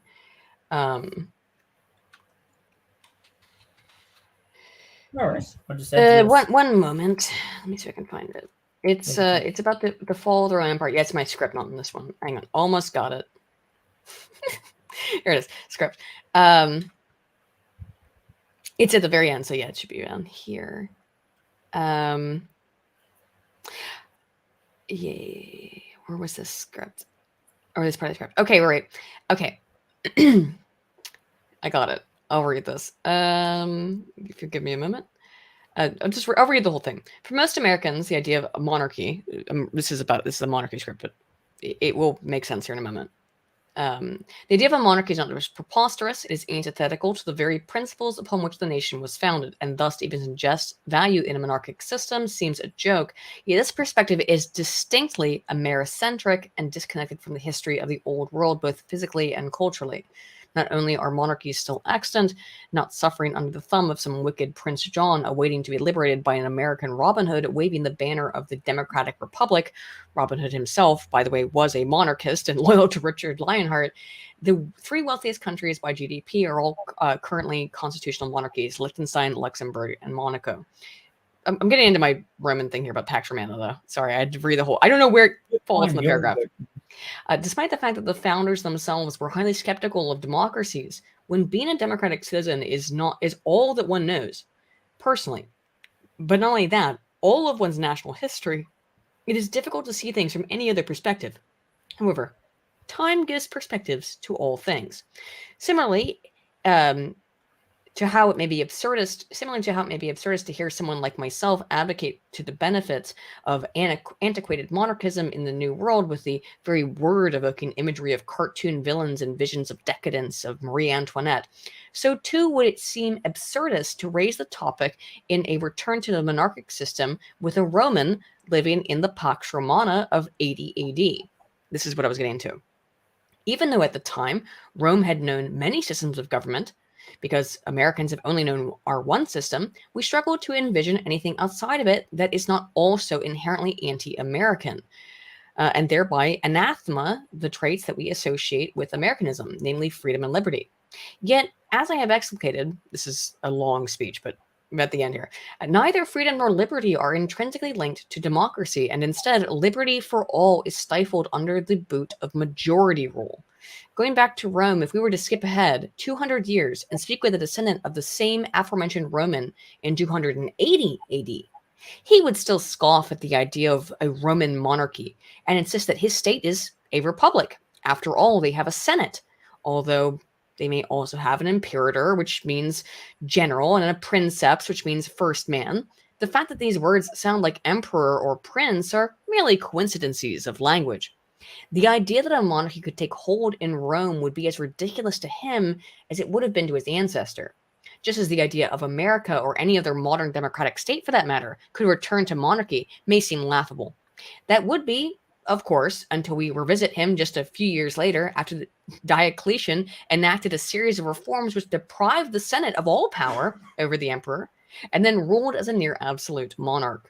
As such, just because one's perspective, be it from a certain point in time or place and origin, may portray systems as fixed, other perspectives may capture a wider picture. And that's my point here. The empire is over, but this is not a democracy anymore. They've clearly cast off the democracy. People still see it that way. It hasn't been a democracy since 1913 from the Federal Reserve Act. Yes, but people still see it that way. But it takes, as I said, the Pax Romana is in 80 AD. That's 1913. America is well, maybe not 1913, but early 1900s. America is the top of the fucking world. 200 years later, they're still thinking in Rome. The same thing is the case. Rome is the center of the world. It's about to die. We're just doing it on a little bit of a faster pace. The American empire is over. Yep. But I think, yeah. Unless if you want to save it get rid of the Federal Reserve and get rid of the District of Columbia and get rid of the corporations running it and take back the Constitution. Which won't happen. Make it a constitutional republic. It'd be great, but it won't happen. Constitutional republics will inherently fall towards tyranny. Aristotle predicted this 2,000 years ago. He's yet to be proven wrong. Look, monarchies will fall into democracies. It's a big cycle. Like it's going to happen all the time. We'll fall into republics, which become democracies, which become fascistic and totalitarian. Aristotle's been right every single time. It's happened to every culture that's experimented with this stuff throughout history. Well, find me an instance where Aristotle's wrong. I have an instance where Aristotle was wrong and something that I'm currently working on, but it's not this one. Not this one. Well, that's a good comment. You know, folks, if you're someone who wants to challenge Aydin to that on Twitter, you're more than welcome. We'll have a discussion. It's nice to talk to you, man. We went an hour longer than we were supposed to, but yeah. I was just going to say one thing. This guy called Robbo brought up a point. Yeah. He says, a monarchy has no guarantee, rather strangers fighting versus brothers, jealousy leading to civil war. What is your opinions on his comment there? Monarchy has an inherent guarantee. Monarchy has an inherent guarantee via either the right of God or the succession of having children who are trained into political knowledge, which is absolutely not. It is the absolute opposite of a democracy. People who get involved, look at someone like AOC, right? She doesn't fucking understand the first thing about politics. She just knows how to be a bitch and how to whine and complain about shit. And yet she has a position of power. And if she does terrible things for her district, she's never done anything for her district in New York that she represents, as far as to my knowledge. She's not done anything to fight for or advocate for them. And yet she'll get elected again and again and again. And if she does do something horribly vile, like I don't think Trump's done anything wrong, really, but this is the first time I think we've ever seen any type of accountability outside of Richard Nixon in a democratic system. Democratic systems do not hold their leaders accountable. If a monarch is terrible and awful, they get beheaded. That's what happens. I mean, that has been historically what happens. And what I think is probably the normative way that society should work is that, look, if the political system is so fucked, you have one head of the Hydra to cut off instead of 1,000 heads, which you do in the democratic system, or one head of the beast. The democratic system is a Hydra. You cut off one head, 3 more appear. That's why democratic systems are far harder to dismantle when they become corrupt, and far more difficult for people to see the corruption in the democratic system. Well, Aydin, I just want to say it was a pleasure having you. Thank you for coming on. Thanks for having me on. We should definitely do this again. And I want to say to everybody, thank you for joining the Welsh Republic. Where can people find you, Aydin? You can find me on Twitter at AydinPaladin, or on YouTube under the same name. I will have that video out about construal theory. I won't call it that because that won't get any views, but it's not going to be called construal theory or mere thought effect. I've learned my lesson on that one. I got to stop doing that, being like, oh, here's like a scientific theory. Nobody wants to watch that shit. But it is going to be about how people can persuade themselves into insane ideologies, and I think we see that more and more, and to the point of violence, which we saw with in Nashville. Just want to say, everybody, so go check her out. Aydin has got a very good YouTube channel. She's very good at content creation, very knowledgeable, very wise person. And I just want to say to everybody, thank you for joining the Welsh Republic podcast, episode 104. Have a nice day, all of you. God bless you all. Take care. Bye.